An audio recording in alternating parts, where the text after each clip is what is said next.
So hi everyone, welcome all on your PDF platform and welcome all in first lecture of the irrigation engineering, right? So today we are starting the irrigation engineering.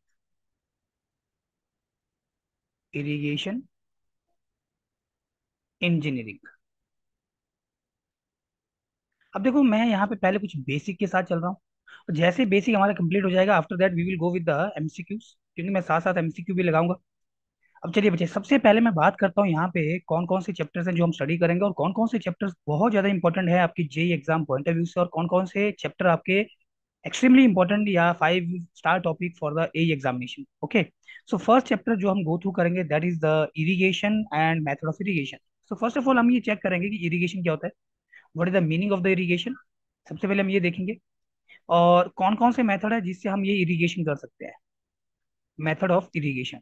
तो अगर मैं बात करूं कि irrigation से क्या कोई question आता है, आप तुम्हारे दिमाग में एक डाउट आ रहा होगा सर क्या इरिगेशन के डेफिनेशन से क्वेश्चन आएगा, तो बच्चे यहाँ पे डेफिनेशन नहीं हम बात कर रहे हैं इरिगेशन। तो इसमें ना इरिगेशन के बिहाफ के ऊपर कुछ मेरे पास यहाँ पे लार्ज प्रोजेक्ट होते हैं, कुछ मेरे पास स्मॉल इरिगेशन प्रोजेक्ट है। तो ऑलरेडी ये जेके एसएसबी के अंदर Jammu Kashmir staff selection board के अंदर बच्चे क्वेश्चन आ चुका है जेई की पेपर में, राइट, इरिगेशन प्रोजेक्ट्स के ऊपर, राइट। अगर मैं मेथड ऑफ इरिगेशन की बात करूँ तो बहुत सारे मेथड मेरे पास होते हैं, जैसे आपने नाम सुना होगा, फ्लड इरिगेशन मेथड मेरे पास है, फरो इरिगेशन मेथड मेरे पास है, फ्री फ्लडिंग मेरे पास है, बॉर्डर फ्लडिंग मेरे पास है, चेक फ्लडिंग मेरे पास है, are you getting, sprinkler method मेरे पास है, ड्रिप इरिगेशन जिसको हम ट्रिकल मेथड बोलते हैं वो भी मेरे पास है। तो यहाँ पे ना एक न्यूमेरिकल जो ए में पूछा आता है, जे में तो कभी न्यूमेरिकल नहीं आता। तो न्यूमेरिकल यहाँ से आता है कि टाइम के ऊपर कितना टाइम लगेगा। जैसे मान लो कोई फील्ड है, यहाँ से आपने ये एक छोटी सी कोई डिच है, डिच बोले मतलब कोई कैनाल टाइप में बनाया हुआ छोटा सा, जैसे हम खेत में बनाते हैं, है ना? इसमें पानी जा रहा है, यहाँ से मैंने पानी को इस डायरेक्शन में भेजा मैंने, राइट, यहाँ पे मैंने ओपनिंग दिया होगा, पानी जा रहा है बच्चे खेत में, ये मेरा फील्ड है। और जिसमें मैंने क्या किया, जिसमें मैंने अपना ये फसल उगाया हुआ है, क्रॉप। तो बच्चे जब पानी यहाँ से जा रहा है ना, तो यहाँ तक ये जो खेत का एंड है, इसको पूरी तरह से पानी को यहाँ पे पहुंचने तक कितना समय लगेगा, दैट इज वो टाइम कितना चाहिए पड़ेगा इस खेत को पूरी तरह से इरिगेट करने के लिए, जो न्यूमेरिकल है एक एग्जामिनेशन। तो मतलब मेरा जो चैप्टर नंबर 1 है, तो ये इंपॉर्टेंट है दोनों एग्जाम पॉइंट ऑफ व्यू से, ए और जेई पॉइंट ऑफ व्यू से। और क्वेश्चन सिंपल सा क्वेश्चन बनेगा जेई में तो, ए में भी एक जो न्यूमेरिकल फ्रेम होता है that I will tell you कहाँ से आ रहा है। दूसरा जो मेरा चैप्टर है that is extremely important, very very most important and I am putting number of star on this, that is the soil moisture and plant relationship.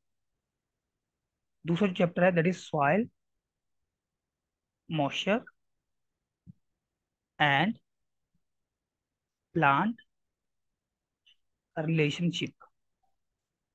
ठीक है, यहाँ से आपको जनरली अगर मैं बात करूँ तो मोस्टली आपको ए के एग्जाम के अंदर, मोस्टली ऐसा नहीं है जे में नहीं आता, लेकिन मोस्टली जो ए में आपको क्वेश्चन मिलता है वो दोनों तरह का क्वेश्चन, थ्योरेटिकल भी है और न्यूमेरिकल भी है, वो type of question you are finding here. तीसरा जो चैप्टर है मेरा that is a water requirement of crops. अच्छा देखो, फसलों को कितना पानी चाहिए होता है ये हमें पता होना चाहिए। सो थर्ड चैप्टर में हम यही स्टडी करेंगे, water requirements of crop and canal irrigation. ये मेरा चैप्टर नंबर 3 है। तो कुछ बेसिक सी टर्म जो कैनाल इरिगेशन से पूछी जाती है और हर एग्जाम में पूछी जाती है, चाहे आप किसी टीएसयू की एग्जाम की बात करो, चाहे आप अपनी स्टेट जूनियर इंजीनियर एग्जाम की बात करो, चाहे आप यहाँ पे अपने स्टेट असिस्टेंट इंजीनियर एग्जाम की बात करो, तो you will find definitely one question from the canal irrigation. अच्छा, इसके साथ एक बहुत ज्यादा इंपॉर्टेंट टॉपिक जो बच्चे मैं यहाँ पे फ्रेम करना थोड़ा सा भूल गया, ये चैप्टर नंबर 1 के अंदर ही है, जिसमें हम क्वालिटी पैरामीटर ऑफ वाटर की भी बात करते हैं कि जो हम पानी खेत को सप्लाई करेंगे, what should be the quality of that water, क्योंकि हम पॉल्यूटेड पानी यहाँ पे खेत को सप्लाई नहीं कर सकते हैं। मान लो कोई मेरे पास यहाँ पे गाड़ियों का वॉशिंग वाला एरिया है, तो यहाँ से जितना भी आपका पानी जा रहा है वो पॉल्यूटेड वाटर मैं उसको खेत में सप्लाई नहीं कर सकता हूँ, सिंपल सी बात।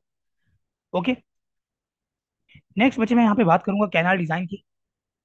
तो मैं बता देता हूँ कैनाल डिजाइन से कोई आपको इस तरह का न्यूमेरिकल नहीं देखने को मिलेगा, चाहे आप एक एग्जाम की प्रिपरेशन कर रहे हो।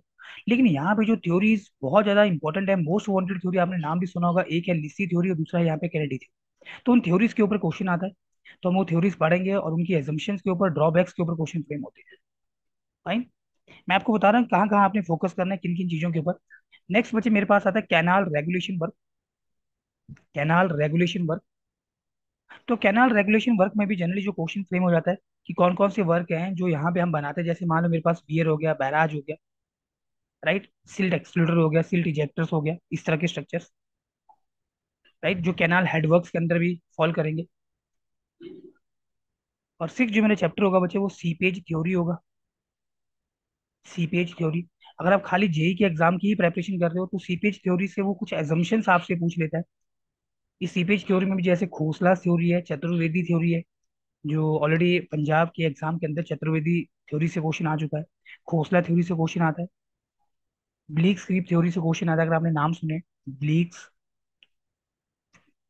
खोसला, चतुर्वेदी, इनके मैं की पॉइंट्स आपको बताऊंगा। फाइन। इसके बाद बच्चे मेरे पास आता है यहाँ पे क्रॉस ड्रेनेज वर्क। ये बहुत ज्यादा इंपॉर्टेंट मेरा चैप्टर है, क्रॉस ड्रेनेज वर्क।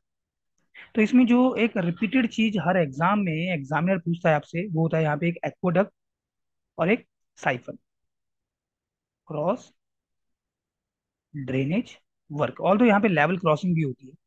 तो जैसे एक्वाडक्ट है, ओके, साइफन एक्वाडक्ट हो गया, सुपर पैसेज हो गया, राइट, लेवल क्रॉसिंग हो गया, इनकी क्या मतलब है। तो अगर मैं बात करता हूँ ना, देखो ये ऐसा नहीं है कि स्टेट जे में यहाँ पे सिर्फ आपको थ्योरेटिकल क्वेश्चन मिलेगा। तो ऑलरेडी यहाँ पे स्टेट जूनियर इंजीनियर के एग्जाम में बच्चे न्यूमेरिकल भी आ चुका है इसी के ऊपर। और वो क्वेश्चन यहाँ पे आरएल की टर्म में फ्रेम किया गया था। ठीक है, क्वेश्चन कैसे फ्रेम किया गया था that I will tell you. और इसके बाद बच्चे मैं बात करूंगा यहाँ पे डैम एंड रिजर्वायर की, तो मैं यहाँ पे डैम से लिखता हूँ कि हमारे कोर्स में डैम ही है बेसिक। अब इस डैम में भी हमें जो स्टडी करना होता है वो होता है gravity dam. Gravity dam best example है भाखड़ा डैम, जो सतलुज रिवर के ऊपर बना हुआ है। तो ग्रेविटी डैम के ऊपर बच्चे लगने वाली फोर्सेस और उसका स्टेबिलिटी एनालिसिस से क्वेश्चन फ्रेम होता है पेपर के अंदर। तो ये मेरा यहाँ पे ओवरऑल सिलेबस है। मैं एक बार फिर से चीजों को रिफ्रेम कर देता हूँ। जो चैप्टर नंबर 1 है, बहुत ज्यादा इंपॉर्टेंट है। चैप्टर नंबर 2 से आपको न्यूमेरिकल जनरली देखने को मिलेगा। चैप्टर नंबर 3 जो बच्चा वाटर रिक्वायरमेंट ऑफ क्रॉप्स है, जिसमें आप duty delta base period study करते हो, तो अगेन आपके ए और जे दोनों में क्वेश्चन है। कैनाल डिजाइन से यहाँ पे दो थ्योरीज है, एक लेसी थ्योरी है, कैनेडी थ्योरी है। बिल्कुल सिंपल सा, अगर न्यूमेरिकल भी फ्रेम होता है बहुत सिंपल न्यूमेरिकल होगा। Canal regulation work we will go through this one also. Seepage theory में बिलिक थ्योरी और Khosla theory. Cross drainage work theoretical question है जनरली, लेकिन एक आरएल बेस्ड क्वेश्चन जेई के अंदर ये फ्रेम कर दिया गया था न्यूमेरिकल टाइप में। और लास्ट में रह गया डैम। इसके बाद कुछ जैसे मिसलेनियस टॉपिक्स बचे, स्पिलवेज हो गया, एनर्जी रेसिपिएटर्स हो गया, और जैसे रिवर इंजीनियरिंग हो गया, ये भी हम गो थ्रू करेंगे, राइट। चलिए, तो पहले मैं यहाँ पे चैप्टर नंबर 1 के साथ चलता हूँ and let me go with the short notes. जो मेरे पास यहाँ पे शॉर्ट नोट्स है, मैं उनके साथ सबसे पहले यहाँ पे प्रोसीड करना चाहूंगा। अब किसी को भी अगर कहीं कोई डाउट हो during the class, so he and she can ask. ऐसा नहीं करना है कि हम वेट करेंगे कि हमारा क्लास खत्म होगा तब हम डाउट्स पूछेंगे, नो। सो चलिए, मेरा पहला जो यहाँ पे chapter that is irrigation and method of irrigation. First अगर मैं बात करूँ in irrigation, so let me just frame the few things first, उसके बाद हम चलते हैं जो यहाँ पे नोट्स में फ्रेम है बच्चे। इरिगेशन का मतलब क्या होता है? इरिगेशन का सिंपल मतलब है कि हम जो खेत को पानी सप्लाई करेंगे। अब क्वेश्चन ये उठता है कि हम खेत को पानी सप्लाई क्यों करेंगे? तो ये मेरा यहाँ पे क्रॉप है, फसल है खेत के ऊपर। ठीक है, तो देखो बच्चे, इंडिया एक ट्रॉपिकल कंट्री है। We all know very well. किन्हीं किन्हीं जगह पे आपका रेनफॉल बहुत ज्यादा होता है, जैसे केरला लाइक स्टेट्स में बहुत ज्यादा रेनफॉल है, एक्सेस में रेन होती है, रेनफॉल। और अगर मैं बात करूँ कुछ ऐसे एरियाज होंगे जहाँ पे बहुत ही कम यहाँ पे बारिश होती है। तो ट्रॉपिकल कंट्री हमारा इंडिया होने के बाद इससे क्या होता है बच्चे, कहीं पे बहुत ज्यादा एक्सेस में रेन होगा, कहीं पे एक्सेस में रेन नहीं होगा, और इवन कहीं पे जो रिक्वायरमेंट ऑफ वाटर है, जो प्लांट्स यहाँ पे रिक्वायर करते हैं बच्चे अपनी ग्रोथ के लिए, वो फुलफिल ही नहीं होगा। समझ रहे बात को? अगर नेचुरल जो बच्चे यहाँ पे इरिगेशन है दैट इज रेनफॉल, अगर वो सफिशियंट हो प्लांट्स की जो रिक्वायरमेंट है फुलफिल करने के लिए, तो हम आर्टिफिशियल पानी क्यों सप्लाई करेंगे? समझ रहे बात को? अब ये जो क्रॉप है, ध्यान सुनना, ये जो क्रॉप है, डिफरेंट क्रॉप्स की डिफरेंट वाटर रिक्वायरमेंट होती है। जैसे मान लो मैंने धान लगा दिया, आर यू गेटिंग? अच्छा, मैंने यहाँ पे गेहूं लगा दी, वीट जिसको हम बोलते हैं, मैंने यहाँ पे मेज लगा दी जिसको मक्की बोलते हैं। तो मुझे अलग अलग जो फसलें होती है उनकी वाटर रिक्वायरमेंट अलग अलग होती है। और इवन सेम फसल की भी डिफरेंट वाटर रिक्वायरमेंट हो सकती है। मान लो आपने यहाँ पे सेम एग्जांपल, ये मैं बात कर रहा हूँ बठिंडा की, हमने बठिंडा में कोई क्रॉप लगाई, वहाँ की सॉइल अच्छी थी और वहाँ पर टेम्परेचर भी जनरली नॉर्मल था। अगर मैं बात करूँ इस सेम एग्जांपल में बात करता हूँ यहाँ पे खन्ना की, पंजाब के अंदर खन्ना भी एक जगह है, तो वहाँ पे बच्चे टेम्परेचर हाई था और वाटर कम था वहाँ पे। तो सेम क्रॉप होने के बाद उनकी वाटर रिक्वायरमेंट डिफरेंट हो सकती है, और ये होता ही है। तो क्रॉप्स, डिफरेंट क्रॉप की वाटर रिक्वायरमेंट डिफरेंट तो होती है, और इवन सेम क्रॉप की भी वाटर रिक्वायरमेंट डिफरेंट हो सकती है। It will depend upon the this environmental condition what we have, type of soil that we have, और भी बहुत सारे फैक्टर्स होंगे। समझ रहे बात को? तो अब इरिगेशन के अंदर हमारा जो मेन कंसर्न है, किन किन चीजों के साथ हमारा कंसर्न है इरिगेशन इंजीनियरिंग के अंदर, लेट मी टेल यू। तो बच्चे मेरा इरिगेशन के अंदर जो मेन कंसर्न है, इरिगेशन का मेरा मतलब ही यही है कि मुझे खेत को पानी सप्लाई करना है, तो हाउ टू सप्लाई, पहली चीज तो खेत को आप पानी कैसे कैसे पहुंचाओगे, how to apply the water to the field. How to apply बोलने मतलब क्या है बच्चे, कि जब भी हम खेत तक पानी लेके आएंगे तो कोई ना कोई तरीका होगा, मेथड होगा। जैसे आपने क्या किया, आपने जैसे देखा होगा, जैसे हम धान की भी खेती करते हैं, तो यहाँ पे थोड़ा थोड़ा मिट्टी के बंड बना देते हैं ऐसे, इस तरह से यहाँ से मिट्टी का बंड बना होता है और यहाँ से हम पानी छोड़ रहे होते हैं, जब पूरा का पूरा भर जाएगा तो हम पानी की सप्लाई बंद कर देते हैं। Are you getting? जैसे हमारे पास ये चेक फ्लडिंग मेथड होता है, बॉर्डर फ्लडिंग भी है, फरो इरिगेशन मेथड है, स्प्रिंकलर इरिगेशन मेथड है। तो वो हाउ टू अप्लाई के अंदर आए। अच्छा ठीक है, मैंने खेत तक पानी पहुंचाना था बच्चे, मैंने खेत तक पानी पहुंचा दिया, अब ये भी सोचो जरा कि कितना पानी खेत को देना है। समझ रहे हो बात को? How much to apply. Are you getting? देखो खेत तक पानी कैसे लाना है वो हमने स्टडी कर लिया, उसके बाद कितना खेत को पानी सप्लाई करना है ये भी तो पता होना चाहिए। अगर तुम मान लो ये तुम्हारा खेत है और तुम बहुत ज्यादा यहाँ पे पानी सप्लाई कर दियो खेत को, तो क्या होगा बच्चे?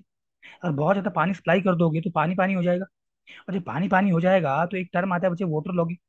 तो वाटर लॉगिंग होने से क्या दिक्कत होती है बच्चे, कि ये जो मिट्टी में कुछ बैक्टीरियाज होते हैं बच्चे, मिट्टी में कुछ ऐसे बैक्टीरियाज होते हैं जो मिट्टी में क्या करते हैं, नाइट्रेट्स बना रहे होते हैं, नाइट्रेट्स। और ये नाइट्रेट्स प्लांट और क्रॉप यूटिलाइज करते हैं फॉर देयर ग्रोथ।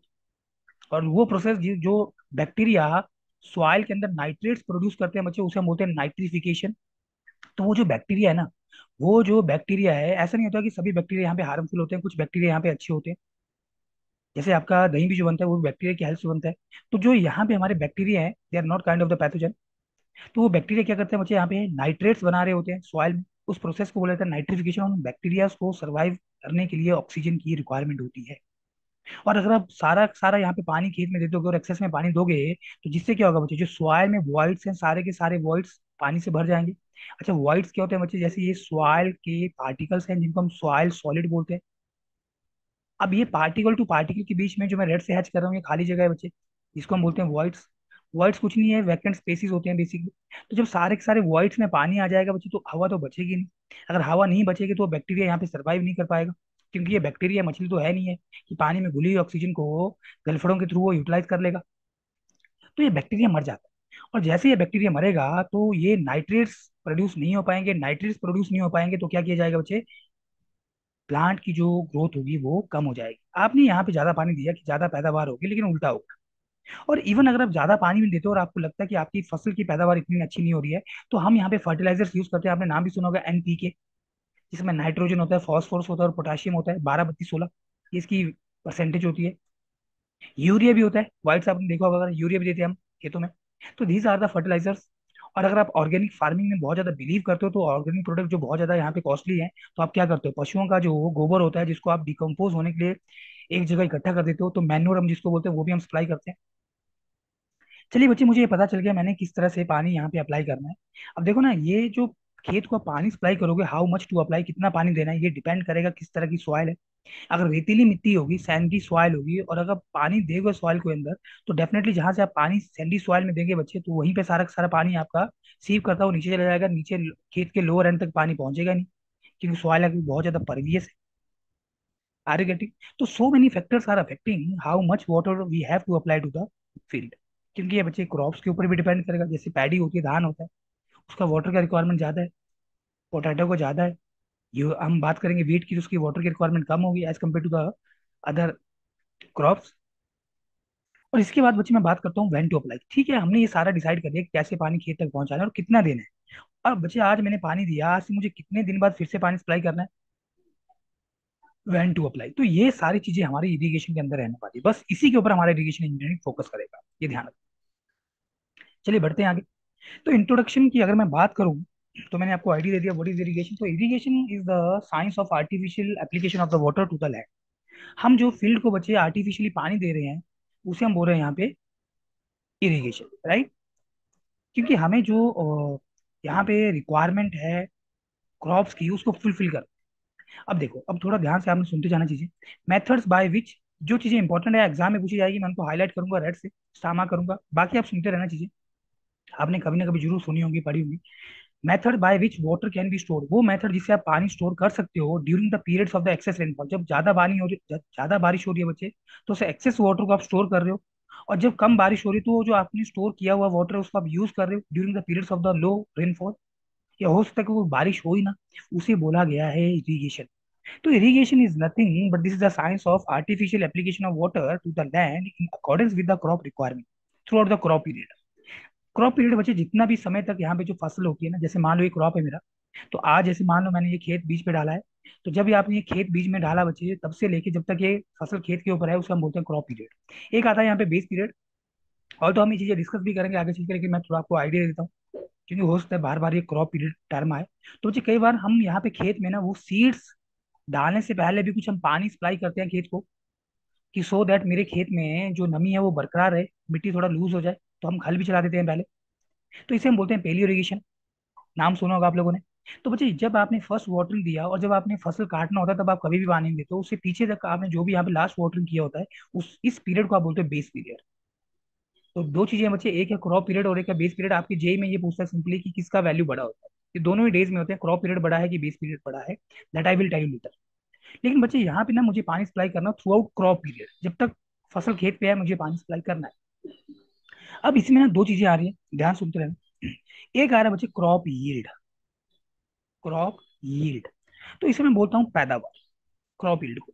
तो जैसे मान लो ये खेत है, थोड़ा आप समझ के चलना बच्चे, ये खेत है, ठीक है, और मैं यहाँ पे बोल रहा हूँ जो मेरा खेत है वो 1 हेक्टेयर का है।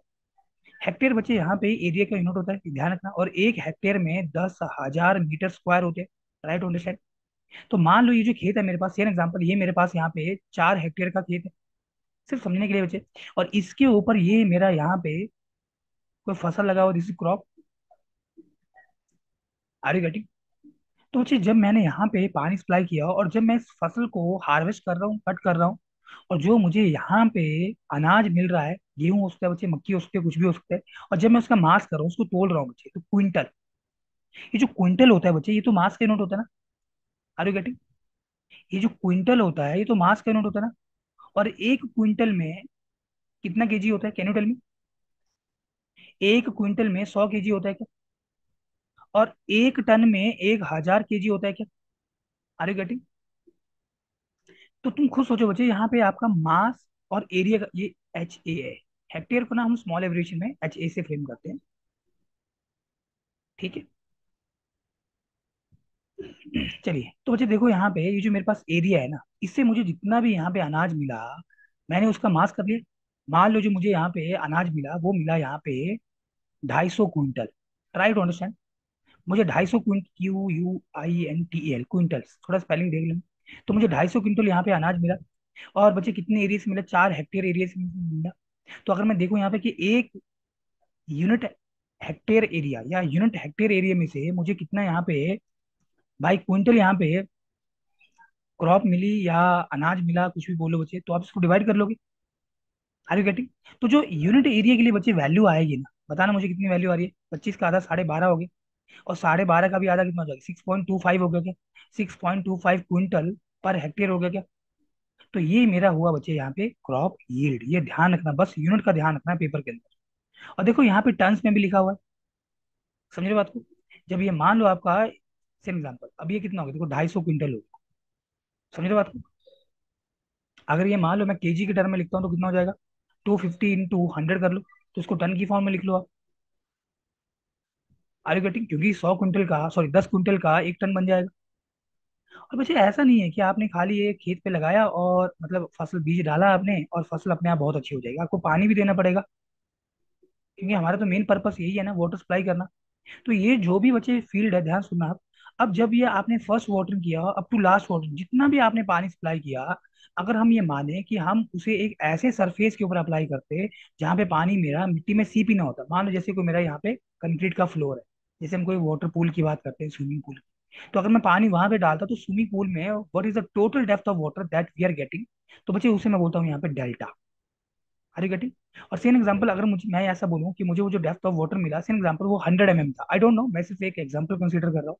तो मुझे जब आपने 100 mm इतना डेप्थ ऑफ वाटर फ्रेम किया, टोटली इतना आपने पानी सप्लाई किया था, तो आपको कितना यहाँ पे क्रॉप यील्ड मिला बच्चे, आपको मिला यहाँ पे 6.25 क्विंटल पर हेक्टेयर, मैं ये बता रहा हूँ जो मैंने यहाँ पे फ्रेम किया।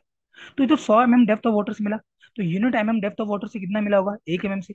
Is it 0.625 quintal per hectare per mm? Are you getting? तो बच्चे जब आप ये भी चेक करते हो कि जो आपको क्रॉप यील्ड मिली ना, वो टोटल डेप्थ ऑफ वाटर आपने इन टर्म ऑफ कितना अप्लाई किया, तो जब आप उससे भाग कर देते हो तो आपको मिलता है क्रॉप प्रोडक्टिविटी। तो क्रॉप प्रोडक्टिविटी का यूनिट क्या होता है बच्चे? इसका यूनिट होता है quintal per hectare per unit area में, that is 10,000 square metre area, 1 hectare. इतने एरिया में कितना आपको यहाँ पे बाई मास वैल्यू मिली जब आपने 1 mm depth of water supply, right? Okay. So disadvantages that we have of the irrigation, क्या क्या हमारे पास यहाँ पे नुकसान हो सकते हैं इरिगेशन के? एक तो बच्चे, जब आप पानी एक्सेस में सप्लाई करते हो तो वाटर लॉगिंग होती है। Water logging, excess amount of water जब हम फील्ड को सप्लाई कर देते हैं, और मैंने अभी आपको ऊपर एग्जांपल दिया है कि बैक्टीरिया होता है जिसको सर्वाइव करने के लिए ऑक्सीजन की रिक्वायरमेंट होती है, तो वो बैक्टीरिया वहां पे सर्वाइव नहीं कर पाता, तो इससे हमें नुकसान होता है। और सीपेज भी होता है, देखो seepage of nitrates in ground water.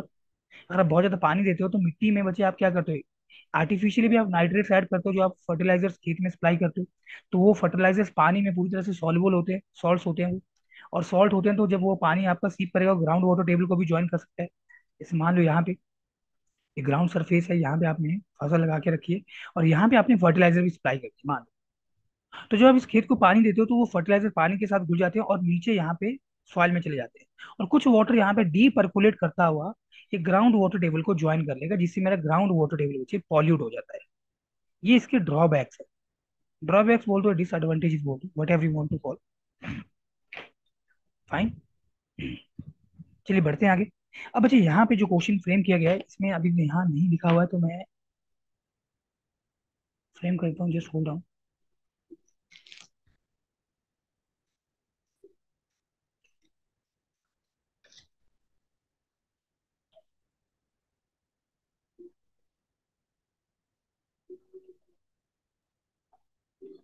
ये स्टेट जूनियर इंजीनियर में पूछा हुआ क्वेश्चन था यहाँ से।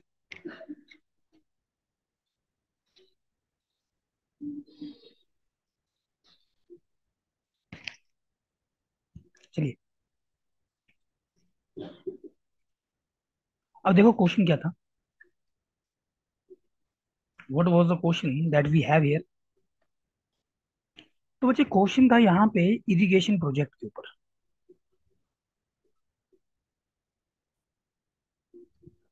यहाँ पे जो क्वेश्चन था वो था इरिगेशन प्रोजेक्ट के ऊपर। अच्छा, इरिगेशन प्रोजेक्ट के ऊपर क्वेश्चन था, इसका क्या मतलब है? तो जी यहाँ पे अगर मैं बात करूं कितना एरिया आप यहाँ पे इरिगेट करना चाहते हो, उसके बिहाफ के ऊपर, अगर आप बहुत ज्यादा एरिया इरिगेट करना चाहते हो तो डेफिनेटली वाटर की रिक्वायरमेंट भी ज्यादा होगी। तो इसे हम बोलते हैं मेजर इरिगेशन प्रोजेक्ट। तो यहाँ पे बच्चे एक वर्ड दिया गया है, मेजर इरिगेशन प्रोजेक्ट। और एक को बोला गया है बच्चे यहाँ पे मीडियम इरिगेशन प्रोजेक्ट। और लास्ट है बच्चे मेरे पास स्मॉल इरिगेशन प्रोजेक्ट। अब थोड़ा अंडरस्टैंड करो बच्चे, मेजर इरिगेशन प्रोजेक्ट, तो यहाँ पे हम जितना एरिया इरिगेट कर पाते हैं, तो यहाँ पे बच्चे एक वर्ड आता है कल्चरेबल कमांड एरिया, वो मैं आपको आगे चल के बताऊंगा कल्चरेबल कमांड एरिया क्या होता है। लेकिन मैं थोड़ा आपको फिलहाल के लिए आइडिया दे देता हूँ। अब देखो जैसे बच्चे मान लो यहाँ पे मेरे पास ये कोई हिल टाइप का, हिल, ठीक है, यहाँ पे पहाड़ी है, हिल।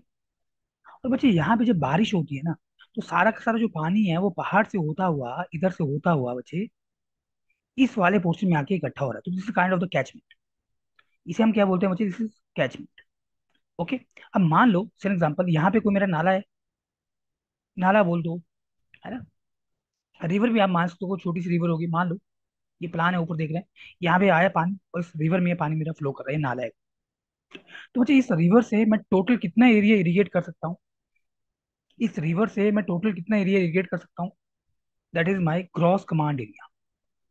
उसे हम क्या बोलते हैं बच्चे? उसे हम बोलते हैं ग्रॉस कमांड एरिया। आपने नाम सुना होगा कभी ना कभी। ये वाला जो मेरा एरिया है, मान लो इतना एरिया मैं यहाँ पे इरिगेट कर पा रहा हूँ, फॉर एग्जाम्पल किसी भी शेप का हो सकता है, कोई बड़ी बात नहीं है। मान लो कुछ ऐसे ऐसे जा रही होगी रिवर, जैसे सतलुज जैसे पंजाब में एंटर हो रही है, ठीक है, पहाड़ों से आ रही बच्चे होती हुई। तो ये वाला जो एरिया बच्चे, जो मैं इतना बच्चे मैं इरिगेट कर सकता हूँ, तो इसे मैं बोलता हूँ, एक वर्ड आता है ग्रॉस कमांड एरिया। अभी मैं फिलहाल स्मॉल एवरेज में GCA बोल रहा हूँ, आगे चल के मैं आपको डिटेल में बताऊंगा ये होता क्या है। ये क्वेश्चन यहाँ से भी आ चुका है बच्चे जेई के अंदर। अच्छा मान लो अब ये जो एरिया है ना, यहाँ पे मान लो कोई मेरी बिल्डिंग बनी हुई है, कंक्रीट की बिल्डिंग बनी हुई है, ट्राई टू अंडरस्टैंड। और यहाँ पे कोई मेरा मंदिर वगैरह है, चर्च वगैरह है, कुछ भी बोल दो। और यहाँ पे कुछ मेरे मेटल रोड भी है, मेटल रोड बोले मतलब जो मेरे बिटुमस रोड होते हैं। तो बच्चे मैं पूरा का पूरा एरिया तो इरिगेट कर सकता हूँ, लेकिन वो ऐसे प्लेसेस जहाँ पे पानी सप्लाई करके मुझे कुछ नहीं होगा, जहाँ पे कोई मेरा कंक्रीट का स्ट्रक्चर बना हुआ है, कोई टेम्पल है, गुरुद्वारा है, या मान लो कोई यहाँ पे चर्च वगैरह है, कोई मेटल रोड है, या कहीं पे मान लो यहाँ पे वाटर का स्टेग्नेशन है, पॉन्ड बना हुआ है, वहां पे तो पानी सप्लाई करके तुम्हें क्या मिलेगा, ना तो तुम इरिगेशन कर पाओगे। तो बच्चे इस ग्रॉस कमांड एरिया में से जब आप वो बैरन लैंड बंजर भूमि निकाल दोगे, या अनकल्चरेबल एरिया निकाल दोगे, तुम्हें एक एरिया जो मिलता है उसे हम बोलते हैं कल्चरेबल कमांड एरिया, CCA।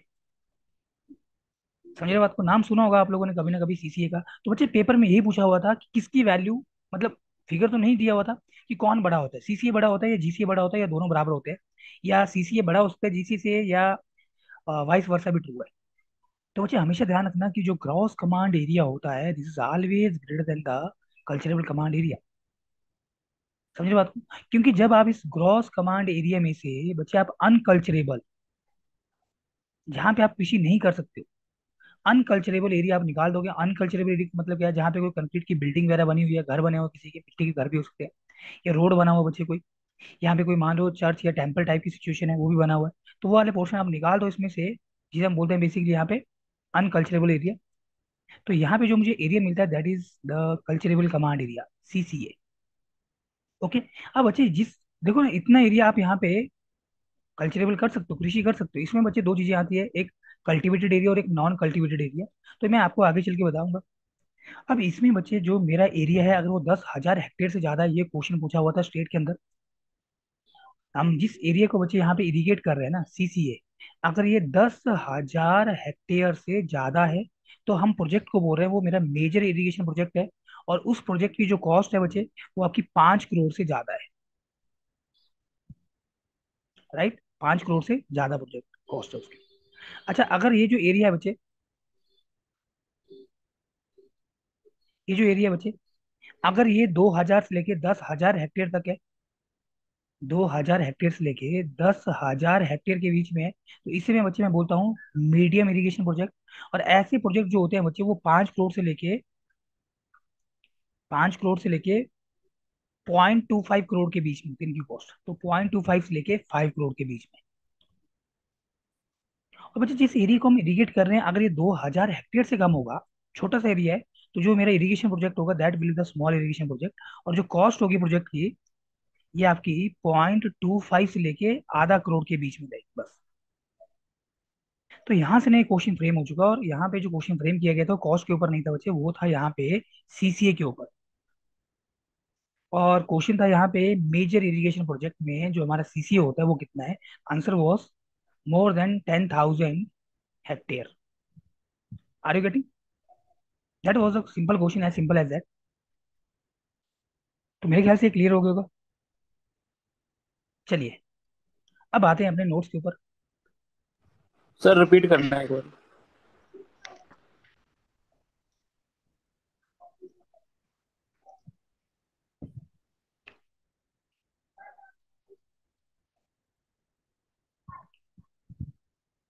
देखो बच्चे क्वेश्चन है इरिगेशन प्रोजेक्ट के ऊपर। तो इरिगेशन प्रोजेक्ट तीन तरह के प्रोजेक्ट है, अगर आप पब्लिक हेल्थ डिपार्टमेंट ज्वाइन करते हो। और इरिगेशन वाला जो आपका डिपार्टमेंट होता है, पब्लिक हेल्थ की सेपरेट थिंग है पंजाब। तो जो मेजर इरिगेशन प्रोजेक्ट है बच्चे, ये एरिया के ऊपर बेस्ड है। जब कल्चरेबल कमांड एरिया, CCA का फुल फॉर्म है कल्चरेबल कमांड एरिया, अभी मैं नहीं लिख रहा हूँ क्योंकि आगे चलकर हम डिटेल में पढ़ेंगे।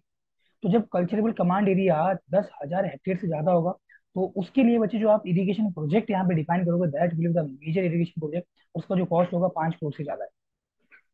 ठीक है। और आप ये पढ़ोगे एस्टिमेशन कॉस्टिंग के अंदर कि जो आपका सब डिविजनल ऑफिसर होता है, जो जूनियर इंजीनियर होता है, उनके पास कितनी पावर होती है, वो कितना कॉस्ट तक के प्रोजेक्ट को यहाँ पे सैंक्शन कर सकते हैं बाई वर्क। राइट। तो जूनियर इंजीनियर की जो कैपेसिटी होती है, पावर होती है, कॉस्ट उसमें पैसे के मामले में वो कम होती है as compare to sub divisional officer या इंजीनियर। और SDO की जो पावर होती है वो कम होती है as compare to executive engineer of the department या सेक्शन। तो मीडियम इरिगेशन प्रोजेक्ट की अगर मैं बात करूँ, तो ये जो मीडियम इरिगेशन प्रोजेक्ट है, अगेन जो मेरा यहाँ पे एरिया जिसको इरिगेट हम कर रहे हैं, अगर वो 2,000 से लेके 10,000 हेक्टेयर के बीच में है, तो प्रोजेक्ट को बोला गया है यहाँ पे मीडियम इरिगेशन प्रोजेक्ट। राइट, अगर बच्चे ये जो मेरा एरिया जिसको हम इरिगेट कर रहे हैं, अगर वो 2,000 हेक्टेयर से कम होगा, then the project is said to be the small irrigation project. ये क्लियर है?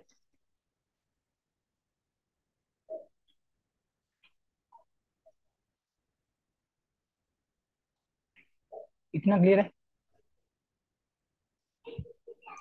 Yes sir. चलिए बढ़ते हैं आगे फिर। और जो देखो, अब मैं आ रहा हूँ अपने नोट्स के ऊपर। तो थोड़ा नोट्स को हम जल्दी से गो थ्रू करते हैं। अब देखो यहाँ पे ध्यान सुनना, अब इरिगेशन तो क्लियर हो गया। इरिगेशन का मतलब क्या होता है? Examiner will never ask you how will you define the irrigation. Okay, this is only for the knowledge. If someone asks you what is irrigation and suppose you are not explaining the irrigation, what will be the impression of you on that person? ठीक है। अब देखो surface irrigation की बात की जा रही है बच्चे। इरिगेशन है दो तरह से होती है, मैं यहाँ पे फ्रेम करना चाहता हूँ। अगर मैं टाइप्स ऑफ इरिगेशन की बात करूँ, I have the two types of irrigation.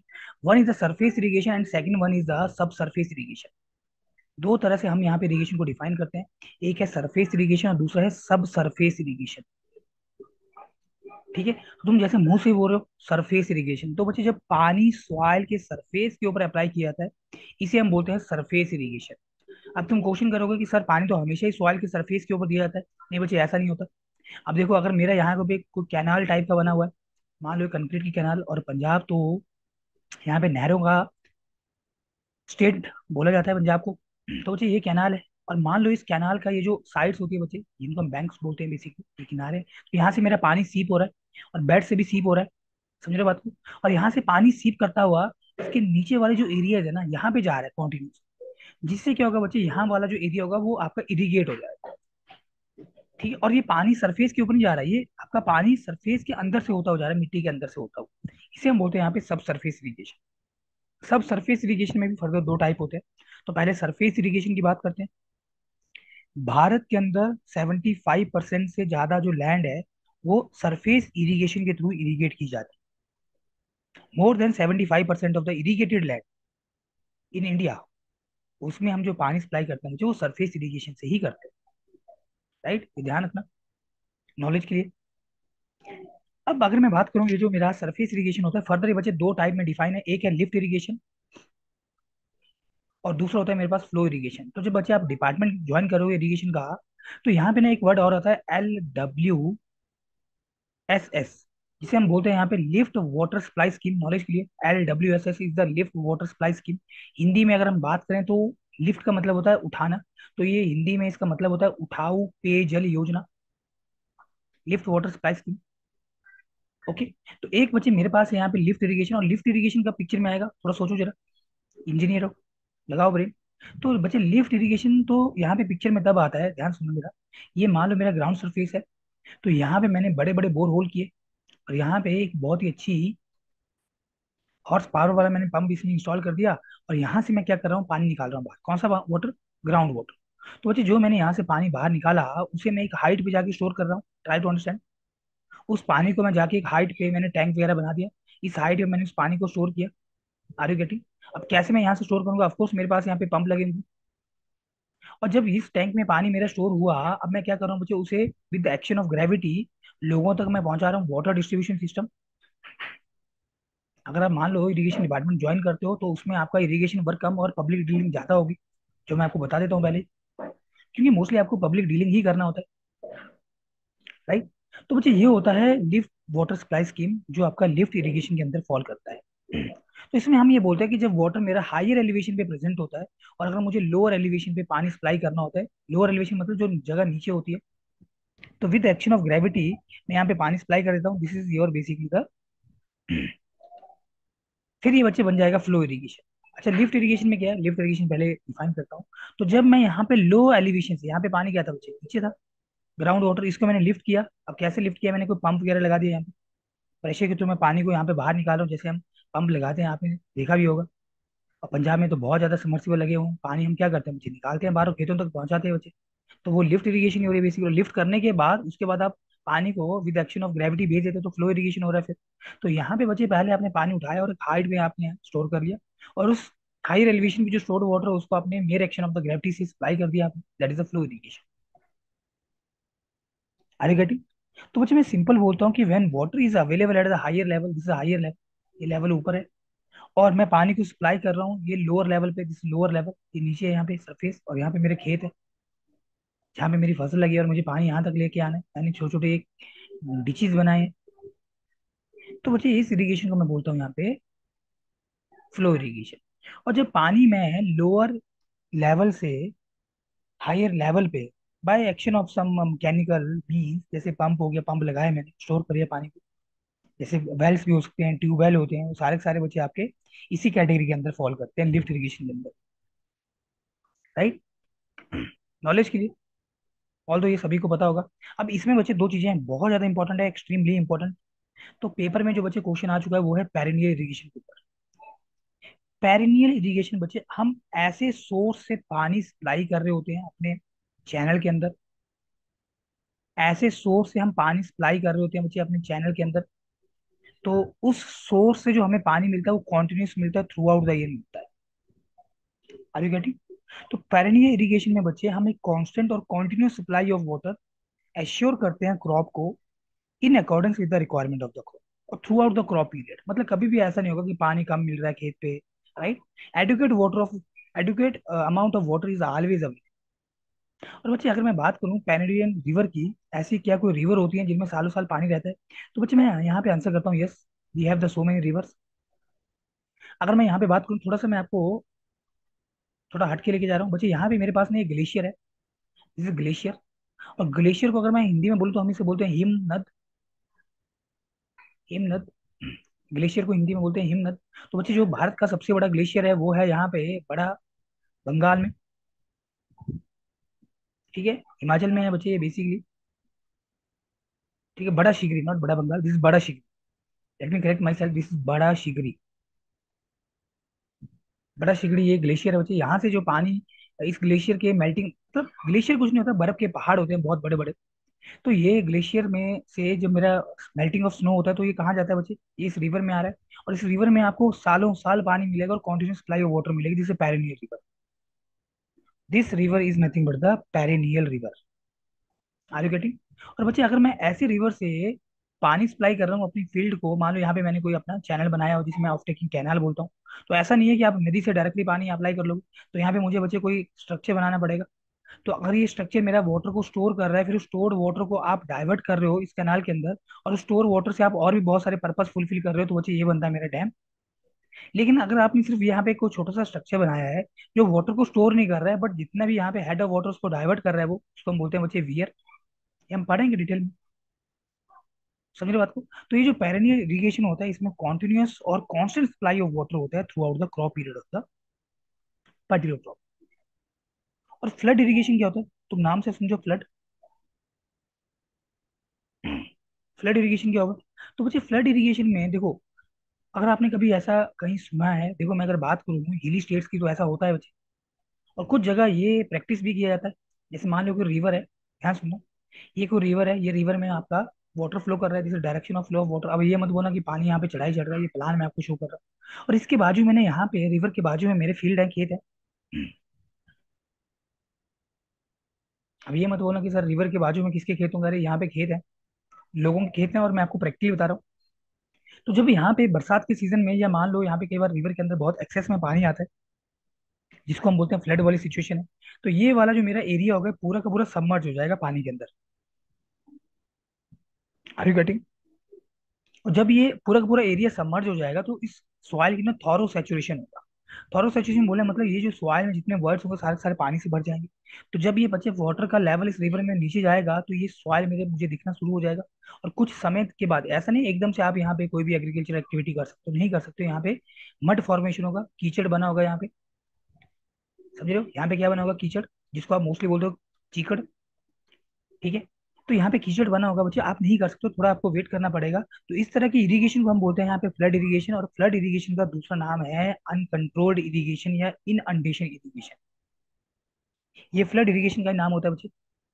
तो मैं यहाँ पे लिख देता हूँ, फ्लड इरिगेशन का जो दूसरा नाम है, और क्योंकि आपका तो कोई कंट्रोल नहीं होगा ना इस पे, तो अनकंट्रोल्ड इरिगेशन और इन अंडेशन, ये एक वर्ड यूज किया गया है, इन अंडेशन। इन अंडेशन इरिगेशन, ध्यान रखना। क्लियर होगा मेरे ख्याल से इतना। तो ये वाला डाटा मैं यहाँ से हटा देता हूँ, दैट इज नॉट रिक्वायर्ड। अब इसमें देखो जरा, अब कौन कौन सी मेथड्स है मेरे पास। अच्छा, ये जो पेरेनियल इरिगेशन है ना, पेरेनियल इरिगेशन में भी फर्दर मेरे पास दो तरह की इरिगेशन फॉल करती हैं। एक है मेरे पास डायरेक्ट इरिगेशन, और एक है मेरे पास स्टोरेज इरिगेशन। एक है बच्चे यहाँ पे डायरेक्ट इरिगेशन, और एक है यहाँ पे स्टोरेज इरिगेशन। मैं देखो, मैं आपको इरिगेशन टोटली गो थ्रू करवा दूंगा, ऐसी कोई चीज नहीं होगी जो हम इरिगेशन में छोड़ेंगे। तो पेपर जब आप देखोगे और इरिगेशन के आपको क्वेश्चन मिलेंगे, तो आपके लिए एक तरह से वो बोनस होगा। समझ रहे हो बात को। अच्छा, अगर मैं डायरेक्ट इरिगेशन की बात करूँ, तो डायरेक्ट इरिगेशन का मतलब क्या होता है। सुना जरा, डायरेक्ट इरिगेशन का मतलब क्या है। ध्यान देना बच्चे, मैं यहाँ पे क्या फ्रेम कर रहा हूँ। तो मान लो ये मेरे पास कोई रिवर है, ये कोई रिवर जा रही है ऐसे। रिवर तो कैसे भी जा सकती है, क्योंकि ये तो नेचुरल चैनल है बेसिकली। ये रिवर है, ये प्लान है, ऊपर देख रहे हैं बच्चे। तो जो रिवर में बच्चे फ्लड वाटर आ रहा है ना, जब रिवर में जो आपका पानी है वो ज्यादा आ रहा है, रिवर में ज्यादा पानी आ रहा है, फ्लड ना बोल के मैं ज्यादा पानी बोल रहा हूँ, तो मैंने यहाँ पे क्या किया है ना, कोई मैं टेम्पररी टाइप का स्ट्रक्चर बना सकता हूँ, या कोई मैं यहाँ पे डाइवर्जन टाइप का स्ट्रक्चर भी बना सकता हूँ। जो मेरे डाइवर्जन स्ट्रक्चर्स होते हैं, जैसे हम बोलते हैं यहाँ पे डाइवर्जन हेडवर्क्स, ये हमारा एक अलग से ही चैप्टर टॉपिक है। तो डाइवर्जन हेडवर्क्स में बच्चे, अगर मैं मान लो बात करूँ, मेरे पास यहाँ पे वियर बना हुआ है, बैराज भी मेरे पास होता है, तो फिलहाल मान लो ये वियर है। तो वियर क्या करता है बच्चे, ये अपस्ट्रीम साइड होता है, ये डाउनस्ट्रीम साइड है। तो वियर अपने अपस्ट्रीम साइड में जो वाटर का लेवल है उसको रेज करता है, और जो रेज्ड वाटर लेवल होता है, अब मान लो मैंने इस रिवर के एक किनारे को बैंक, तो बैंक बची, रिवर का किनारा है, ये वो वाला बैंक नहीं जहाँ पे आप पैसे जमा कराते हैं, वो बैंक अलग है।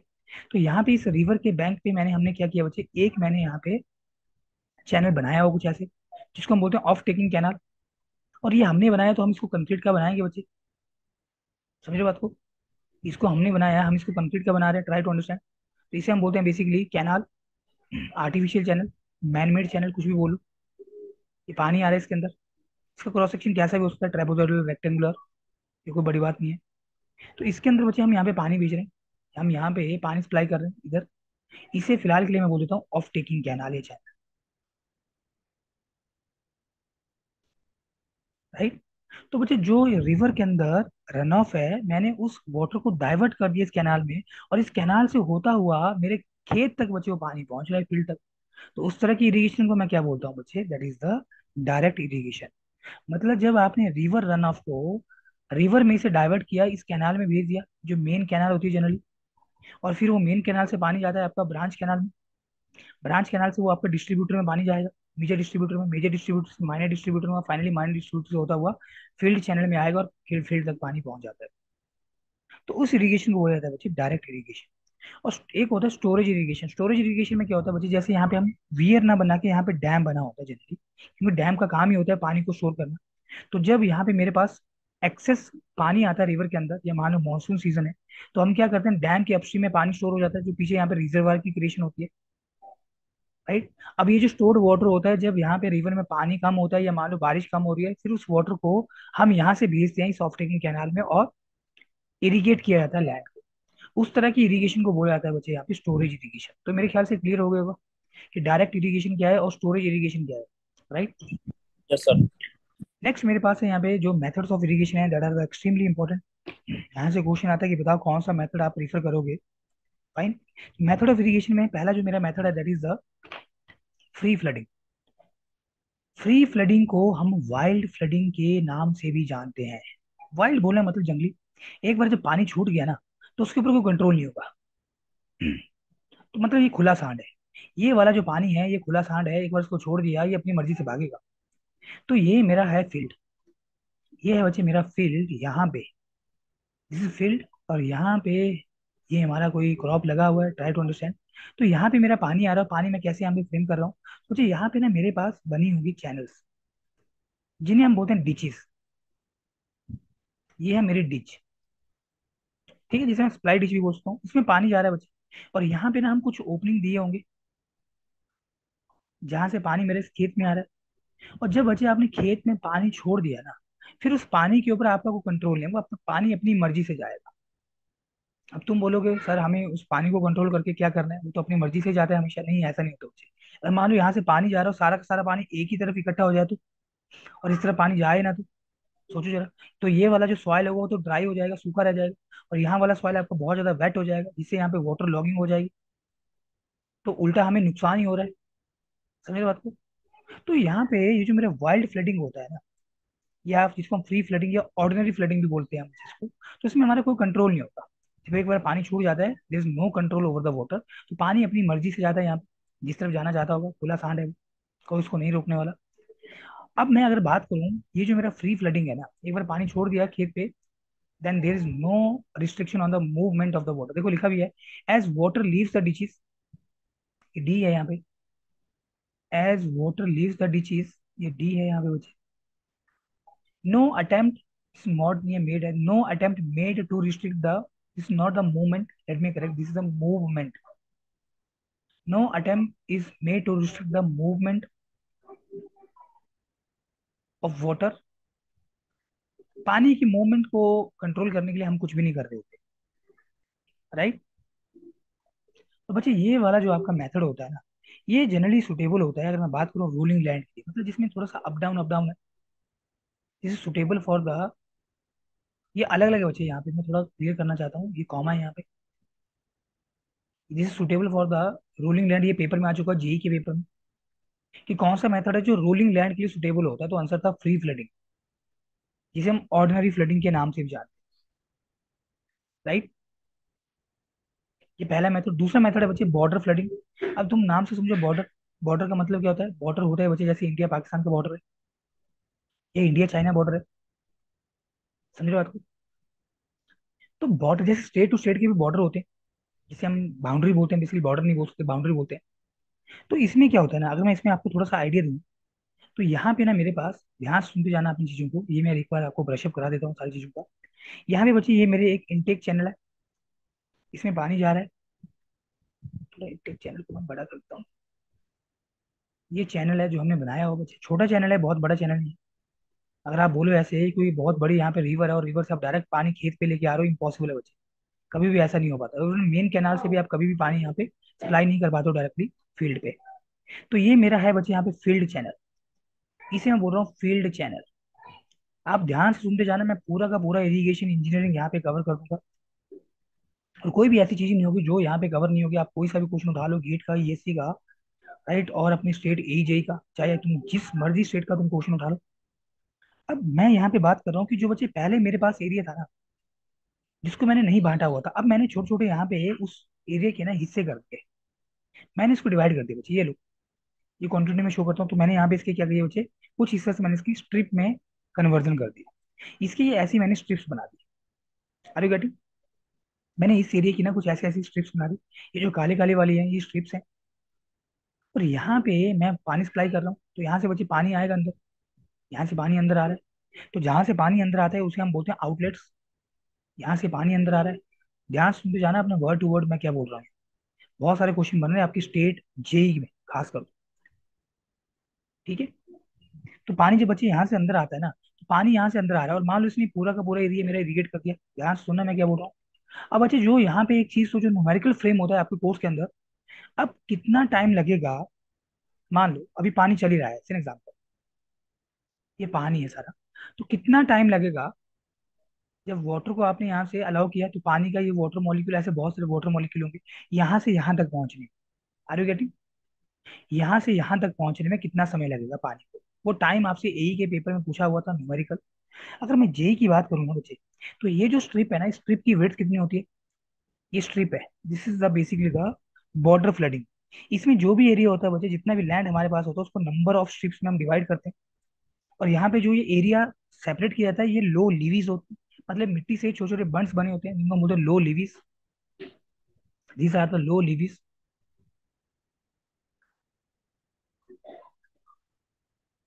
लो लीवीज, LEVE, लो लीवीज होती हैं, इस तरह से लो लीवीज होंगे यहाँ। ठीक है, लीवीज कुछ नहीं होती, जैसे हम मान लो आलू भी लगाते हैं ना खेत में, आपने देखा होगा, तो जैसे आलू जब हम लगाते हैं तो यहाँ से मिट्टी निकालते हैं, तो यहाँ पे हम साइड में मिट्टी फेंक देते हैं। समझ रहे हो बात को? तो यहाँ से मेरा पानी जाता है, और जहाँ पे ये जो मेरा मिट्टी मैंने फेंका होता है यहाँ पे मैं वो आलू रोप देता हूँ इस तरह से।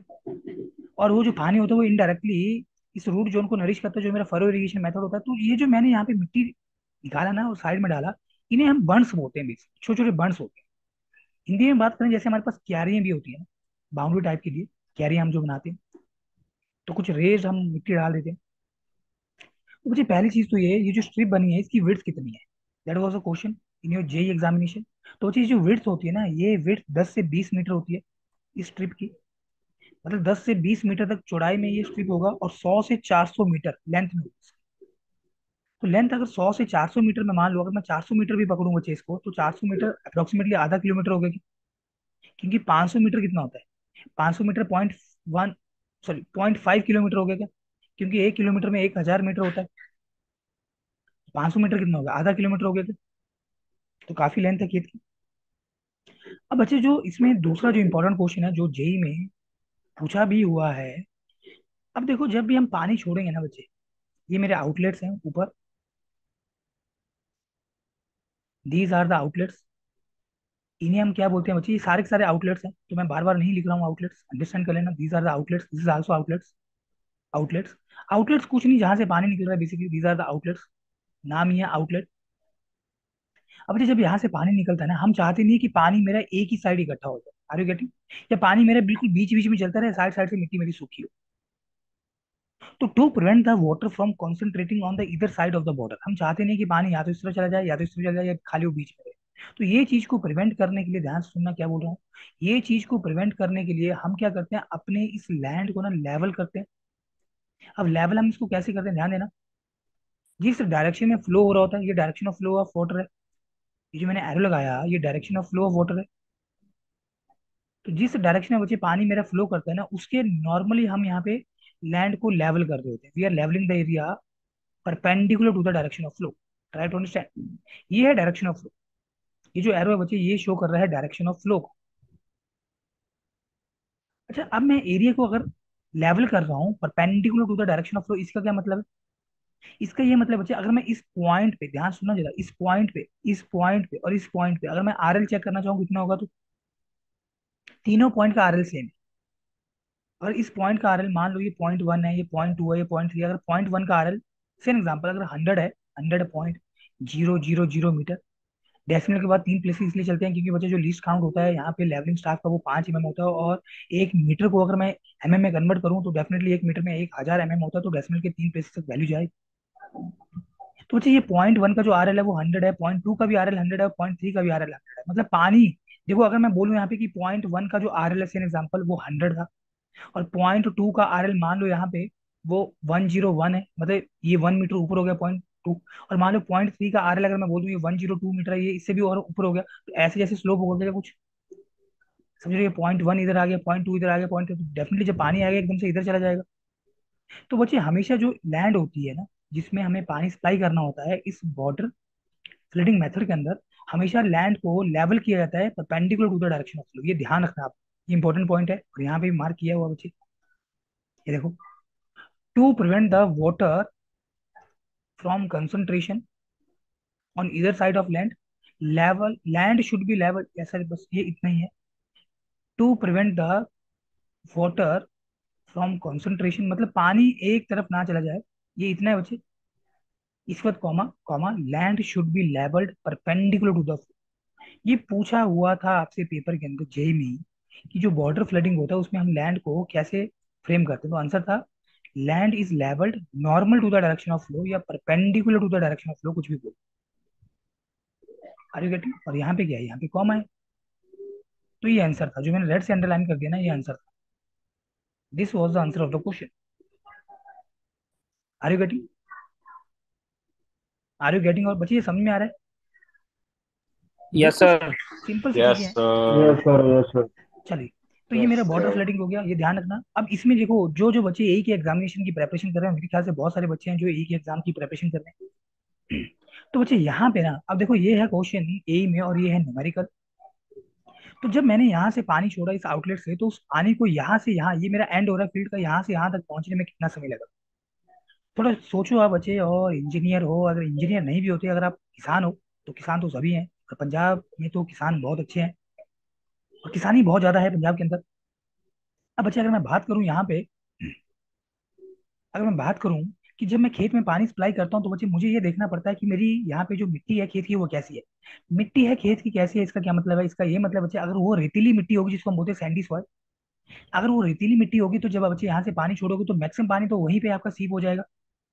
समझ रहे हो बात को? अगर वही मिट्टी मेरी चिकनी मिट्टी होगी जिसको हम क्ले सॉइल बोलते हैं, तो बच्चे यहाँ पे पानी का, सॉइल में तो कोई भी यहाँ पे इनफिल्ट्रेशन नहीं होगा, लेकिन बहुत सारा पानी सरफेस से होता हुआ एकदम से यहाँ पहुंच जाएगा।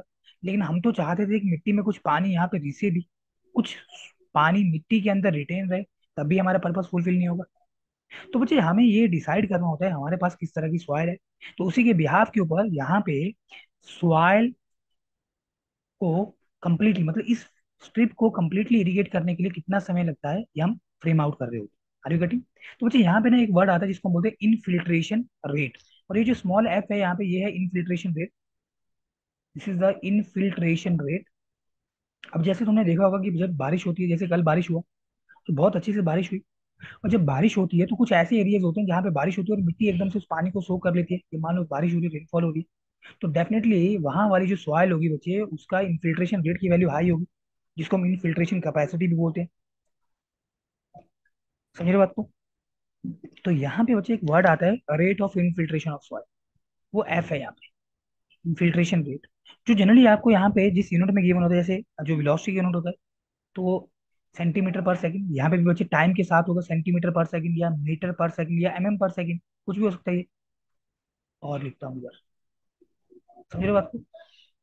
तो ये जो फॉर्मूला है ना, जो बच्चे एक ही एग्जाम की प्रिपरेशन कर रहे हैं, so I just telling all those aspirants, remember this formula.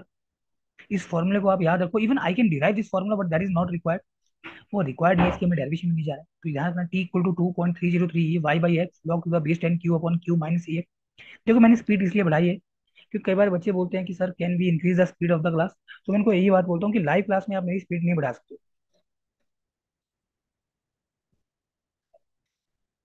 हाँ, जब ये क्लास आपका रिकॉर्ड हो जाएगा, तब आप इसे 1.25 और 1.5 की स्पीड से देख सकते हो, लेकिन अभी मैं आपको थोड़ा स्पीड बढ़ा के दे रहा हूँ। अब देखो मैं यहाँ पे फिर से फॉर्मूला फ्रेम कर देता हूँ। ये जो टाइम होता है ना, ये कैसे निकालते हैं? तो आंसर है 2.303 वाई अपॉन एफ।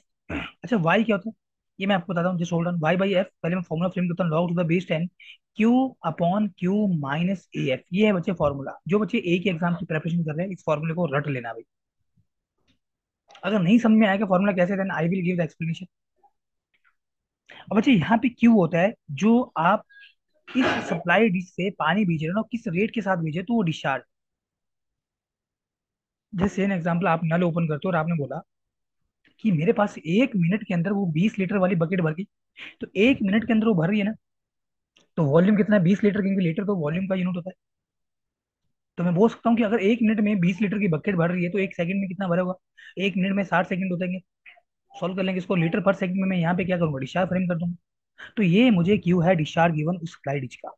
मतलब जो आप इस खेत में पानी सप्लाई कर रहे हो, तो एक यूनिट टाइम के अंदर, 1 सेकंड में, 1 मिनट में, 1 घंटे में कितना पानी भेज रहे हो वॉल्यूम में, तो वो बच्चे आपका क्यू है। और कितना एरिया इरिगेट किया जा रहा है बच्चे, वो कैपिटल ए है। एरिया ऑफ लैंड इरिगेटेड, वो कैपिटल ए है। Are you getting? और जो आपने सॉइल में पानी भेजा, वो सॉइल अपने वॉइड्स में से कितना पानी यहाँ पे अलाउ कर रही है पास होने के लिए, that is the rate of infiltration of soil, वो एफ है। ये भी गिवन होगा क्वेश्चन के अंदर। अपना ब्रेन पे प्रेशर डालने की कोई जरूरत नहीं होगी पेपर में। Everything will be given to you, the only thing is that कि हमें फॉर्मूला पता होना चाहिए। फॉर्मूला याद होगा तो ठीक है, नहीं याद होगा तो आगे बढ़ जाना, क्वेश्चन को वहां छोड़ के आगे बढ़ जाओ फिर। ये जो मैं यहाँ पे लिख रहा हूँ, और करके स्टेट जेई का क्वेश्चन था, और न्यूमेरिकल था ये वाला, राइट? तो कितना टाइम चाहिए? देखो यहाँ पे लिखा है approximate time required to cover the given area with the water. ये देखो फॉर्मूला बेस्ड है। और अगर आप बच्चे यहाँ पे लिखना चाहते हो कि वो जो हम डिस्चार्ज सप्लाई से खेत में सप्लाई कर रहे हैं, कि अगर मान लो आपने बोला कि 1 मिनट में 20 लीटर पानी आ रहा है, फॉर एग्जाम्पल इतना डिस्चार्ज है, तो उस डिस्चार्ज से आप मैक्सिमम कितना एरिया इरिगेट कर सकते हो? डिस्चार्ज क्या होता है? डिस्चार्ज यहाँ पे एरिया इंटू वेलोसिटी होता है। आपने एफएम में पढ़ा होगा बेसिक चीजें, एरिया इंटू वेलोसिटी। नहीं पढ़ा है तो आप पढ़ोगे आगे चल के। डिस्चार्ज को हम रेट ऑफ फ्लो भी बोलते हैं। डिस्चार्ज होता है वॉल्यूम अपॉन टाइम। वॉल्यूम का यूनिट बताइए, क्यूबिक मीटर या क्यूबिक सेंटीमीटर कुछ भी बोलो, तो क्यूबिक मीटर, टाइम यहाँ पे सेकंड में लेके चल रहा हूँ, तो एरिया का यूनिट क्या होता है मीटर स्क्वायर में, और वेलोसिटी क्या होता है मीटर पर सेकंड में। तो अगेन ये भी क्यूबिक मीटर पर सेकंड बनता है, और क्यूबिक मीटर पर सेकंड को हम क्यूमैक भी बोलते हैं। जो एक क्यूबिक मीटर पर सेकंड होता है बच्चे, उसे हम क्यूमैक भी बोलते हैं, let me tell you।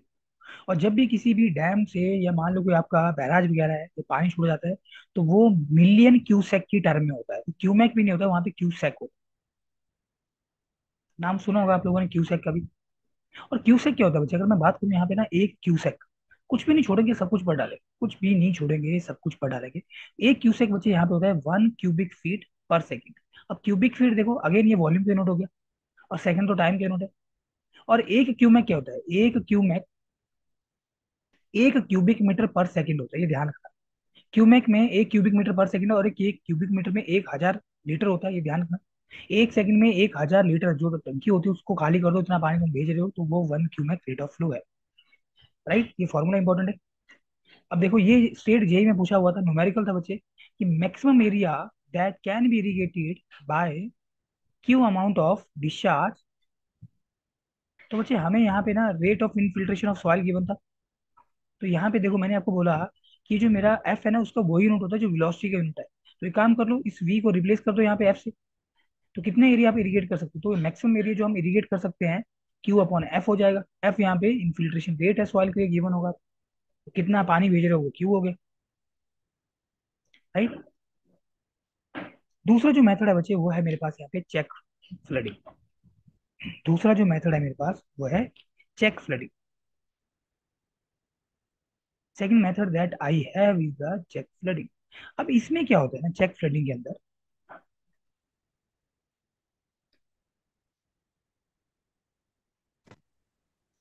सो मैं आपको इसमें कुछ यहाँ पे ड्रॉ करके दिखा देता हूँ फिगर।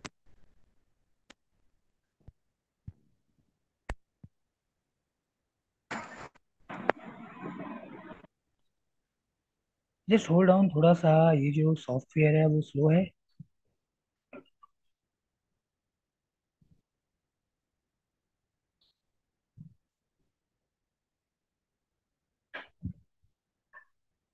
अब ये देखो, देखो ना, ये मेरे पास है सप्लाई डिच, मतलब जिससे हम पानी भेज रहे हैं, ये वर्ड हम यूज कर रहे हैं सप्लाई डिच का।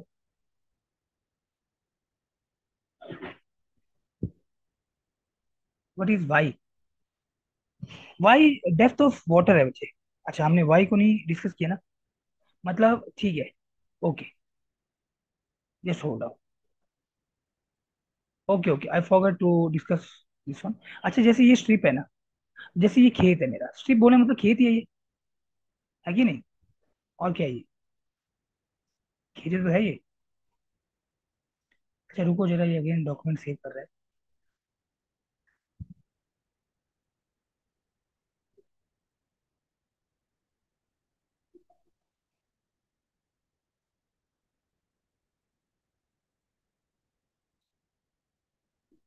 अच्छा देखो, जैसे ये फील्ड है, खेत है ये, और जब हमने खेत से पानी सप्लाई किया, तो कुछ डेप्थ ऑफ वाटर तो बना होगा कि नहीं बना होगा।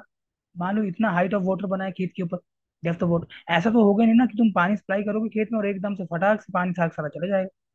जैसे धान की भी तुम यहाँ पे खेती करते हो, तो उसमें भी आप stand still depth of water frame करते हो ना, घुटनों घुटनों तक पानी होता है, फिर आप क्या करते हो, प्लांट करते हो वहां पे प्लांट। तो ये जो खेत पे बचे जो डेप्थ ऑफ वाटर फ्रेम हुआ, वो है Y. Are you getting? Are you getting और not? Y is what? Y is the depth of water flowing over the border strip. मतलब जब आप यहाँ पे पानी दोगे ना, तो इस खेत पे कितना डेप्थ में यहाँ पे पानी है जो फ्लो कर रहा है, दैट इज अ वाई। चलिए बढ़ते हैं आगे। अच्छा, मैं बात कर रहा हूँ यहाँ पे चेक फ्लडिंग की। I am talking about the check flooding. अच्छा देखो, चेक फ्लडिंग क्या होती है ना, चेक फ्लडिंग बिल्कुल आपकी ऑर्डिनरी फ्लडिंग की तरह ही है, जो आपने सबसे पहले बोला था वाइल्ड फ्लडिंग की तरह। बस इसमें फर्क ये होता है कि यहाँ पे वाटर को ना कंट्रोल किया जाता है बाय द सराउंडिंग चेकिंग। मतलब जैसे हम छोटी छोटी जो क्यारियां बना रहे होते हैं ना, वही है ये चेक फ्लडिंग, और कुछ भी नहीं है। जैसे हम एक बड़े खेत को छोटी छोटी हम उसमें कंपार्टमेंट में डिवाइड कर देते हैं। ये सप्लाई डिच है जिसमें पानी फ्लो कर रहा है। पानी फ्लो कर रहा है, direction of flow of water, ये प्लान है, हम ऊपर से देख रहे हैं। तो मैं लिख देता हूँ यहाँ पे, this is a ditch, right. तो यहाँ पे क्या है ना, यहाँ पे हमने इस तरह से कुछ अपना,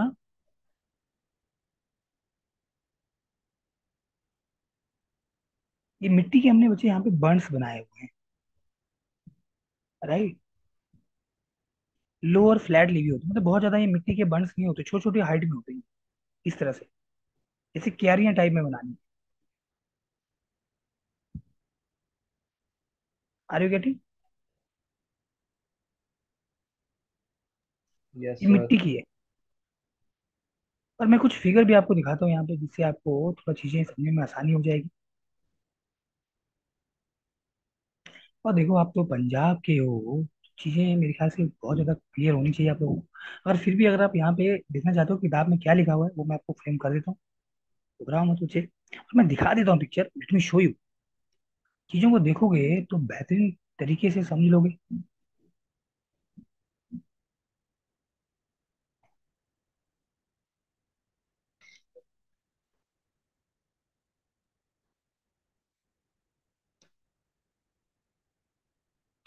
मैं अभी कुछ फिगर्स यहाँ पे फ्रेम करने जा रहा हूँ।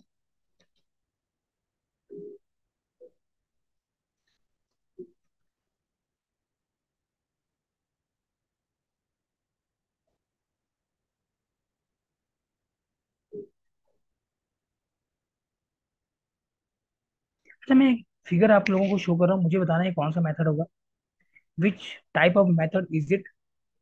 और मैं फिगर यहाँ पे दिखा रहा हूँ, इसको मैं बाद में यहाँ से हटा दूंगा। ये देख लो जरा, किस तरह का ये मेथड है मेरा, वो बता सकता है? वाटर फ्लडिंग से। किस तरह का मेथड है water flooding? Flood irrigation sir. ये furrow irrigation firm method. Irrigation. Firm firm समझ रहे हो बात को? इरिगेशन। ये है बच्चे आपका जो मिट्टी का बंड बना हुआ है, इसको हम बोलते हैं बंड, BUND। और यहाँ पे जो पानी होता है ना, वो इनडायरेक्टली जो रूट जोन होता है प्लांट का, उसको ये नरिश कर रहा होता है। Are you getting? अच्छा, अगर मैं बात करूँ सर, ठीक है, ये तो आपने बता दिया यहाँ पे, ये मेरा है फरो। लेकिन जो आपने बोला कि यहाँ पे चेक फ्लडिंग बता रहे हैं, तो चेक फ्लडिंग कैसा होता है? अरे आप लोग पंजाब के हो, मैं बार बार बोल रहा हूँ, आपने ये वर्क देखे हैं, और मेरे ख्याल से ये आप करते भी होंगे। चलिए मैं ये दिखा देता हूँ, घबराओ मत, ये भी मैं शो कर देता हूँ। ये लो, ये देखो इधर, इतना फिगर क्लियर नहीं है, बट बहुत दूर से लिया हुआ पिक्चर है ये। समझ रहे बात को?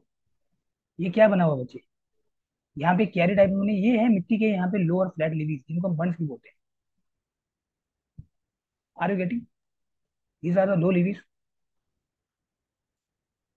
और ये बना क्या है यहाँ पे, ये हमने बनाया बच्चे छोटे छोटे compartment, these are the compartment.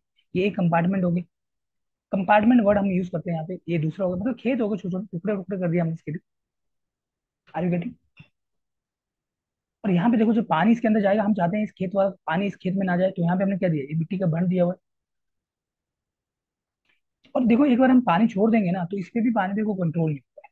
तो इसलिए ये जो आपकी चेक फ्लडिंग होती है ना, it is similar to the ordinary flooding या वाइल्ड फ्लडिंग, एक्सेप्ट दैट, बस फर्क इतना है कि यहाँ पे जो वाटर होता है उसको कंट्रोल किया जाता है बाय द दिस बंड्स और द फ्लैट लिवीज, कि वो पानी इस वाले कंपार्टमेंट में ना चला जाए। That's it. समझ रहे हो बात को? अब मैं यहाँ पे, देखो क्या बोल रही है चेक फ्लडिंग के अंदर, ईच कंपार्टमेंट, देखो वर्ड यूज कर लिया इसने, compartment, each compartment is filled with the water at the fairly high rate. जितने भी कंपार्टमेंट होंगे सभी में बहुत ज्यादा पानी भेजा जाएगा, और उस पानी को अलाउ किया जाएगा उस मिट्टी के ऊपर रुकने के लिए। देखो, and allow to stand until the water infiltrates, जब तक वो पानी पूरी तरह से मिट्टी में आपका ना चला जाए। और इस तरह का जो मेथड होता है बच्चे, जैसे हम धान की खेती में करते हैं, पैडी हो गया, ज्वार हो गया, पैडी धान ही होता है basically, prefer suitable for the both permeable and the less permeable soil. अगर लेस परमेबल होगा तो हम वाटर को तो अलाउ कर रहे हैं रुकने के लिए, तो पानी तो चला ही जाएगा सॉइल के अंदर। Are you getting? चलिए, नेक्स्ट जो मेरा मेथड होता है बच्चे, वो है यहाँ पे, देख लेते हैं, नोट्स के अंदर।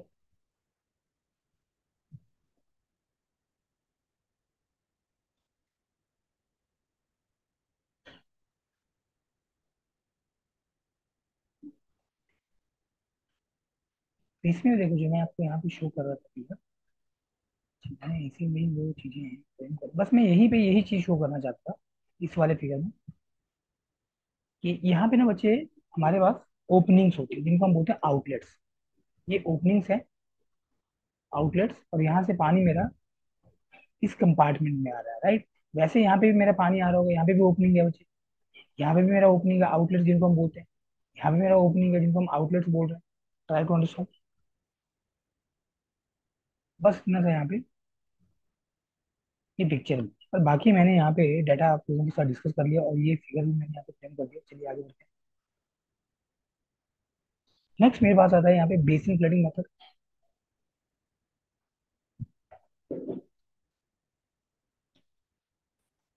नेक्स्ट जो मेथड है बच्चे वो मेरे पास वो है बेसिन फ्लडिंग।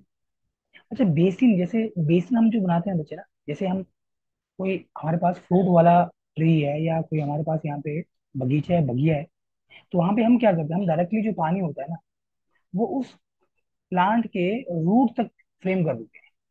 मतलब मैं टावल टाइप का बना रहे तो तौलिया टाइप का भी आप बोल सकते हो, उसमें हम पानी डायरेक्टली भेजते हैं वहां पे। तो मैं आपको ये फिगर भी दिखा देता हूँ, शो यू वन फिगर। जैसे हम कभी जो भी फ्रूट वाले ट्रीज होते हैं, है ना, वहां पे जो मेरा मेथड होता है वो यही होता है, बेसिन वाला ही। देखो मेरे पास इसका एक मुझे एक कार्टूनिस्टिक पिक्चर मिला है, ऐसा कोई लाइव पिक्चर नहीं है। Just try to understand the things. ये देखो जरा इस फिगर को देखो, सीरीज फिगर। अब ये देखो यहाँ पे क्या हो रहा है, ये वाटर है बच्चे जो सप्लाई बीच में आ रहा है, मान लो सप्लाई चैनल है ये, ठीक है। और यहाँ से पानी हमने यहाँ पे देखो यहाँ पे हमने कुछ ऐसा, ये टावल टाइप का बना दिया। ये सर्कुलर भी उसकी बेसिन होता है, दिस इज बेसिन। और इसके बीच में मेरा क्या लगा है, प्लांट लगा है, क्रॉप लगा है। उसको क्या बोला गया, फील्ड चैनल है, F C is the field channel. इसका वाटर कोर्स भी बोल सकते हो, वाटर कोर्स भी इसी को बोला जाता है। और वाटर कोर्स का जो बनाने का काम होता है, जो देख रेख होती है, वो फार्मर बाई ओन करता है। और इससे पीछे मतलब जैसे वाटर कोर्स के पीछे अगर मेरे पास यहाँ पे मेरा डिस्ट्रीब्यूटर है, माइनर मेजर, वो सारा का सारा जो काम होता है वो स्टेट गवर्नमेंट का होता है, तो मेंटेनेंस उनका देख रेख करता है, राइट। तो ये जो मेरा बेसिन फ्लडिंग होता है ना, थोड़ा नाम से समझो, इसमें कुछ इस तरह का ये बेसिन बना हुआ है। Try to understand, we have this type of basin in this case, right. तो बच्चे ये ऑर्चिड ट्री जहाँ पे होते हैं, ऑर्चिड ट्री कुछ नहीं होता है, ये बगिया होती है, बगीचा जिसको हम बोलते हैं, उनके लिए सुटेबल होता है। अगर कोर्स सैंड होगा तो उसके लिए सुटेबल नहीं होगा, कोर्स सैंड के लिए इसलिए सुटेबल नहीं होता है बच्चे, क्योंकि यहाँ पे बहुत ज्यादा लॉस होता है पानी का ड्यू टू द परकुलेशन। ये पेपर में आ चुका है कि जो आपका बेसिन फ्लडिंग है, ये एक तरह से एक तो special type of check flooding है, please remember this one. Basin flooding is special type of check flooding, right. और this is suitable for the orchard trees. Orchard tree, orchard का हिंदी में अगर हम मीनिंग देखो डिक्शनरी मीनिंग, तो बगिया, बगीचा। कोर्स सैंड के लिए सुटेबल नहीं, not suitable for the coarse sand, ठीक है। तो ये बैक नहीं है, दिस इज बिकॉज ऑफ, ये रीजन इसका दिया हुआ है, this is because of, because में दो बिंदु ऊपर होते हैं एक नीचे होते हैं, because of the high percolation losses, right. अब देखो ना, ये जो बेसिन्स होते हैं ना, कोई मैंडेटरी नहीं है सर्कुलर हो, they might be square, they might be rectangular, these are the basin. ये जो बेसिन की शेप है बच्चे, ये सर्कुलर, स्क्वायर एंड रेक्टेंगुलर, ये कुछ भी हो सकती है। Are you getting fine. और इट मे बी इरेगुलर, कोई जरूरी नहीं है यही शेप होगी। अब ये चीज ध्यान रखना कि जितना फ्लैट लैंड सरफेस होगा उतना ही आसान होगा इस बेसिन को बनाना। समझ रहे हो बात को। चलिए बढ़ते हैं आगे। नेक्स्ट मेरे पास जो मेथड है वो है फरो मेथड, या जिसको मैं फरो इरिगेशन के नाम से भी जानता हूँ। फरो मेथड बोल दो या फरो इरिगेशन मेथड बोल दो। अब बच्चे इसमें जो प्लस पॉइंट है बच्चे, कि यहाँ पे मुझे पूरे के पूरे लैंड को इरिगेट करने नहीं पड़ता है। अगर मैं पूरे के पूरे लैंड को इरिगेट नहीं करूंगा तो तुम समझ पा रहे हो लॉसेस कम होंगी। कौन से लॉसेस, इवेपोरेशन के कारण भी लॉस ऑफ वाटर होता है, और पर्कुलेशन के कारण भी लॉस ऑफ वाटर होता है।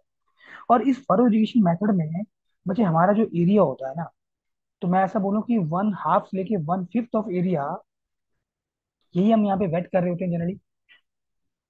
फरो इरिगेशन मेथड के अंदर, और मैं आपको दिखा भी देता हूँ। ये बच्चे मेरे पास यहाँ पे furrow irrigation method, this is furrow,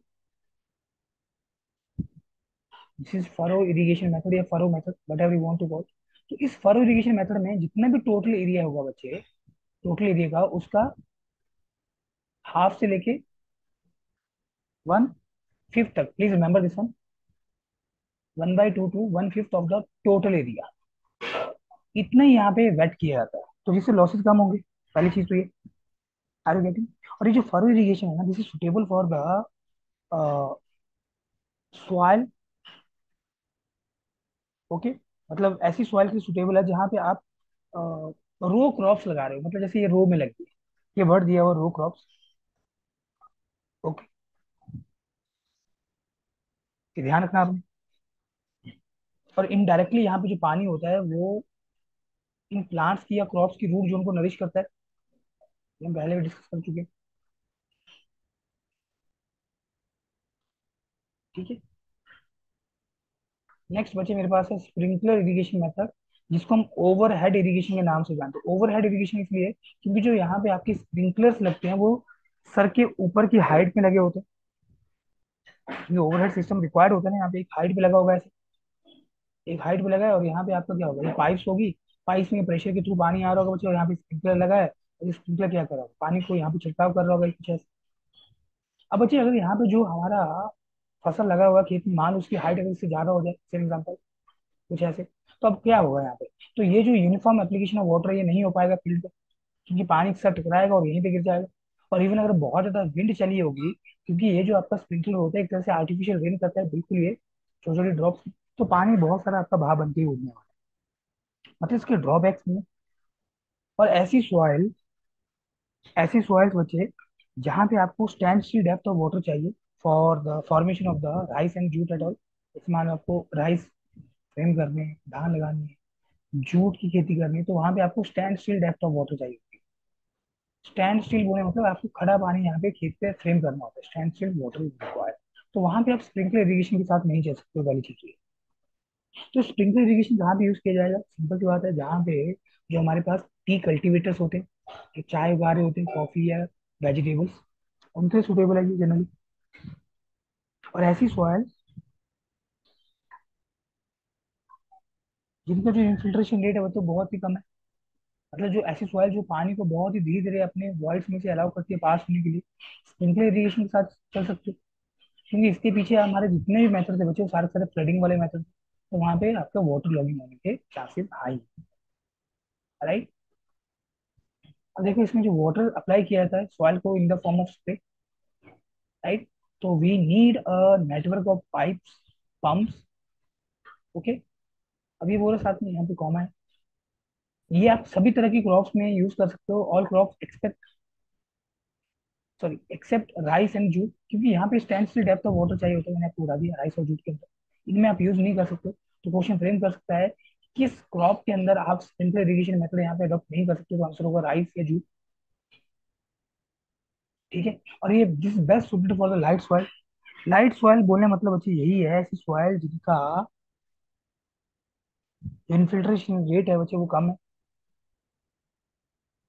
even मैं लाइट सॉइल को ना कुछ ऐसे फ्रेम करता हूँ, लाइट सॉइल जनरली बच्चे यहाँ पे जो फ्रेम की जाती है ना, वो ऐसी सॉइल जिसमें सैंड है बच्चे प्रेजेंट, सिल्ट है, और कुछ क्ले भी है, एंड क्ले। और जनरली जो आइडियल सॉइल होता है इरिगेशन के लिए वो loamy soil, ideal soil for irrigation is loamy soil, ये लोम बोल दो, राइट। नेक्स्ट मेरे पास आता है यहाँ पे ड्रिप इरिगेशन, जिसको हम ट्रिकल इरिगेशन के नाम से जानते हैं। तो क्वेश्चन आ चुका है, और इस ड्रिप इरिगेशन में ना हमें एमीटर्स चाहिए होते हैं और ड्रिपर्स, राइट। क्योंकि डायरेक्टली जो पानी होता है ना वो प्लांट्स की रूट जोन तक पहुंचाया जाता है ड्रिप इरिगेशन मेथड के अंदर, ओके। मैं आपको ये पिक्चर फ्रेम कर देता हूँ, ड्रिप इरिगेशन में with the help of network होता है पाइप्स का, पाइप्स के थ्रू हमारे जो पानी होते हैं ना डायरेक्टली हम क्या करते हैं प्लांट्स तक पहुंचा रहे होते हैं। चलिए मैं फिगर आपको दिखा देता हूँ, और स्प्रिंकलर का भी फिगर दिखा देता हूँ, और जो आपने देखे होंगे ये पिक्चर। तो यहाँ पे देखो सबसे बड़ा इसका प्लस पॉइंट ये होता है कि जब हमें क्रॉप को मान लो को फर्टिलाइजर देना होता है ना, तो हम उस बड़े से टैंक में वो फर्टिलाइजर घोल देते हैं, और वो वाटर हम डायरेक्टली सप्लाई कर देते हैं फील्ड को। पहले तो फिगर देखो बेटा, जूम करके मैं explain करता हूँ। ये है बच्चे मेरे ड्रिप इरिगेशन का। इसमें नेटवर्क है, पाइप का लगा हुआ है। पानी डायरेक्टली यहाँ पे रूट जोन में फॉल करता है प्लांट पे जाके, राइट।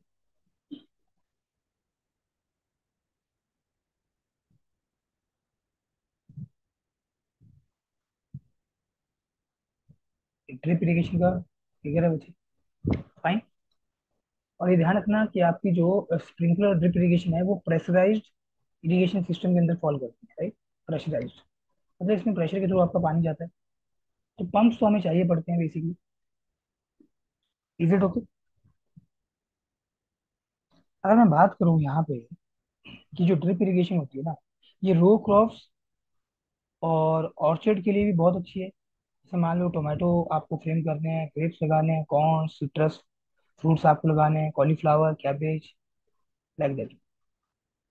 ये तो ये मेरा जो फर्स्ट चैप्टर है वो यहाँ पे कंप्लीट होता है। अब इसके साथ मैं बात करता हूँ soil moisture and plant relationship की। मुझे बताओ यहाँ तक किसी को डाउट है? If you have any doubt up to here, anyone no having any sir. Doubt? बिल्कुल बेसिक नहीं था। सर, नहीं सर। चलिए, अब हम बात करते हैं यहाँ पे soil moisture and plant relationship की। तो इसको फटाक से कंप्लीट करते हैं और फिर एमसीक्यू को चलते हैं डायरेक्टली। अब देखो सॉइल मॉइस्चर मतलब मिट्टी अपने में कितना वाटर होल्ड करके रख सकती है, समझ रहे हो? और प्लांट को वाटर की कितनी रिक्वायरमेंट है। Soil moisture plant relationship. तो मतलब जब भी हम सॉइल में वाटर फ्रेम करते हैं, वाटर ऐड करते हैं, तो वो वाटर सॉइल के वॉइड्स में जाके स्टोर होता है, जिसे हम बोलते हैं soil moisture. Whenever we are supplying the water, जैसे मान लो ये मेरे पास कोई ग्राउंड सरफेस है, राइट। और जब हम इस फील्ड पे पानी दे रहे हैं, we are adding the water to the field, what is happening? तो जो वाटर होगा बच्चे वो सॉइल के वॉइड्स में जाके फंस जाएगा। यहाँ पे पानी कहाँ फंसता है? वॉइड्स में रुकता है जाके। तो मान लो काले वाले मेरे पास यहाँ पे सॉइल सॉलिड है, these are the soil solids. और एक काम करो बच्चे, अपना अपना ये जो कैमरा है इसको बंद ही रखो।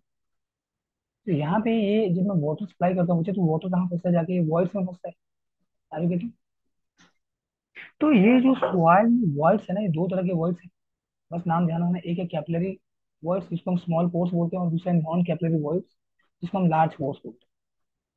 तो ये जो कैपिलरी पोर्स होते हैं ये क्ले में बहुत ज्यादा होते हैं, और ये जो नॉन कैपिलरी पोर्स होते हैं ये सैंड में बहुत ज्यादा होते हैं। इधर अगर मैं बात करूँ सैंडी सॉइल की, तो Sandy soil has more non capillary pores, जिसके कारण क्या होता है उसकी ड्रेनेज और एरेशन बहुत अच्छी होती है। और रेतीली मिट्टी होगी और बारिश हो रही होगी तो एकदम से पानी आपका निकल जाएगा, पानी रुकेगा नहीं ज्यादा, राइट। और इसके कॉन्ट्रेरी अगर मैं क्ले सॉइल की बात करूँ तो उसमें कैपिलरी पोर्स बहुत ज्यादा होते हैं, जिससे वो सॉइल बहुत अच्छे से वाटर को होल्ड कर सकती है, उसकी वाटर होल्डिंग कैपेसिटी अच्छी होती है, लेकिन ड्रेनेज प्रॉपर्टी पुअर होती है, राइट। अब इसमें बचे कुछ फॉर्मेशन है, जैसे ग्रेविटेशनल वाटर, ये क्या होता है? अब मेरे ख्याल से मैं कुछ एमसीक्यूज यहाँ पे फ्रेम कर देता हूँ, just hold on, let me sketch out some MCQs.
Just hold on, I am fetching the data.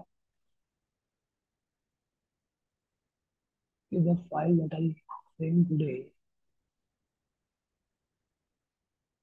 एक मिनट जरा बंद करो।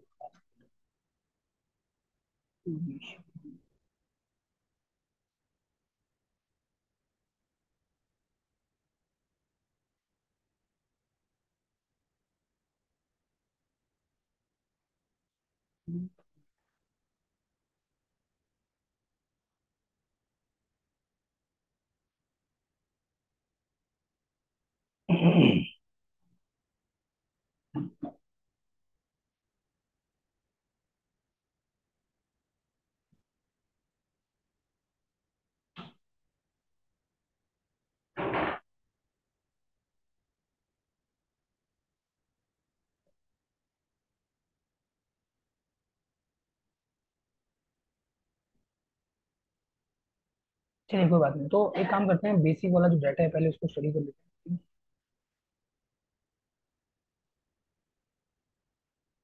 File has been misplaced.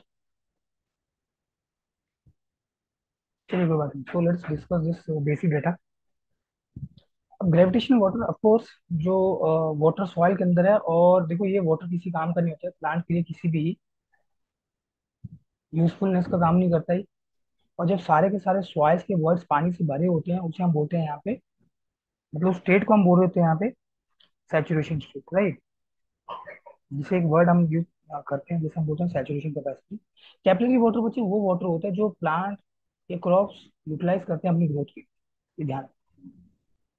Okay, तो देखो द पोर्शन ऑफ वाटर, ये डायरेक्टली ये जेई के अंदर तो ये स्टेटमेंट फ्रेम करेगा कि portion of water retained by the soil after completing the after completely eliminating the gravitational water. Gravitational water जब पूरा का पूरा सॉइल में से बाहर निकल जाएगा, तो कौन सा पानी बच रहा होगा, उस पानी को बोला जाता है कैपिलरी वाटर। अब तुम क्वेश्चन करोगे कि सर ये कैपिलरी वाटर, ग्रेविटेशनल वाटर क्या है, कुछ समझ में नहीं आ रहा है। जैसे मान लो ये ग्राउंड सरफेस है, तो ध्यान दो। अब यहाँ पे आपने पानी सप्लाई किया फील्ड को, you supplied water to the field. Okay, अब देखो खेत में आपने पानी दिया, राइट, तो पानी क्या होगा, इस सॉइल में आपका इनफिल्टर कर रहा होगा। अब पानी सॉइल के अंदर जा रहा है बेसिकली, किस रेट के साथ जा रहा है, ये सॉइल की परमेबिलिटी या इनफिल्ट्रेशन रेट के ऊपर डिपेंड करेगा। लो परमेबिलिटी वाली सॉइल होगी तो पानी धीरे धीरे जा रहा होगा, लाइक हाई परमेबिलिटी वाली सॉइल होगी just like your Sandy soil, तो पानी एकदम से मिट्टी में जाएगा। अब मैं यहाँ पे ये बोल रहा हूँ, यहाँ सुना, सॉइल ये मान लो मेरे, जो मैं ब्लैक से शो कर रहा हूँ, ये मिट्टी के पार्टिकल है, सॉलिड पार्टिकल। ठीक है, तो पानी कहाँ पे रुकेगा, पानी बच्चे वॉइड्स में फंसेगा। और जितना बड़ा पार्टिकल उतना ही बड़ा यहाँ पे वॉल्यूम, साइज ऑफ वॉइड्स। जितने छोटे पार्टिकल्स उतना ही छोटा यहाँ पे साइज ऑफ वॉइड्स। और जितना सॉइल के पार्टिकल छोटे होते हैं बच्चे, उतने ही वॉइड्स की संख्या ज्यादा होती है। ये अलग बात है कि एक वॉइड्स का साइज कम होता है लेकिन नंबर ऑफ वॉइड्स बहुत ज्यादा होते हैं। तो बच्चे ये जो पानी यहाँ पे स्टोर होगा ना, इस वॉइड्स में फंसेगा, वो पानी बड़ा होगा, मतलब वो पानी का साइज भी ज्यादा है। तो पानी का साइज ज्यादा होने से तो ग्रेविटी प्ले करती है, क्योंकि ग्रेविटी वेट क्या होता है, W × तो ये जो आपका नेचर यहाँ पे फोर्स लगाता है, वही होता है वेट, जो वर्टिकल डाउन लग रहा होता है। तो बड़े बड़े वॉइड्स में बच्चे जो पानी स्टोर होगा वो तो यहाँ पे नीचे चला जाएगा। अब छोटे छोटे वॉइड्स में जो पानी होगा वो अगेंस्ट ग्रेविटी यहाँ पे रिटेन रह पाएगा, वही बचेगा यहाँ पे, दैट इज द कैपिलरी। तो वो स्टेज जब सारे के सारे वर्ड्स पानी से भरे थे बच्चे, उसे हम बोलते हैं सैचुरेशन कैपेसिटी। ये ध्यान रखना है। ओके, तो देखो यहाँ पे फ्रेम भी किया इंपॉर्टेंट है, बहुत ज्यादा इंपॉर्टेंट है कैपिलरी वाटर। ये जो वाटर होता है, this water gets absorbed by the roots of the plant and is held in the capillary pores of the soil particles, right। अब यहाँ पे एक वर्ड आता है next, is the hygroscopic water. Hygroscopic water बच्चे ये प्लांट के लिए किसी भी काम का नहीं होता। देखो सॉइल में तो पानी है, ऐसा नहीं है कि सॉइल पूरी ड्राई है, सॉइल में पानी है, लेकिन जो वाटर है, प्लांट्स की रूट्स उस वाटर को एक्सट्रैक्ट नहीं कर पाते। अब इसमें क्या होता है, इसमें अगर मैं आपको थोड़ी चीजें फ्रेम करूँ,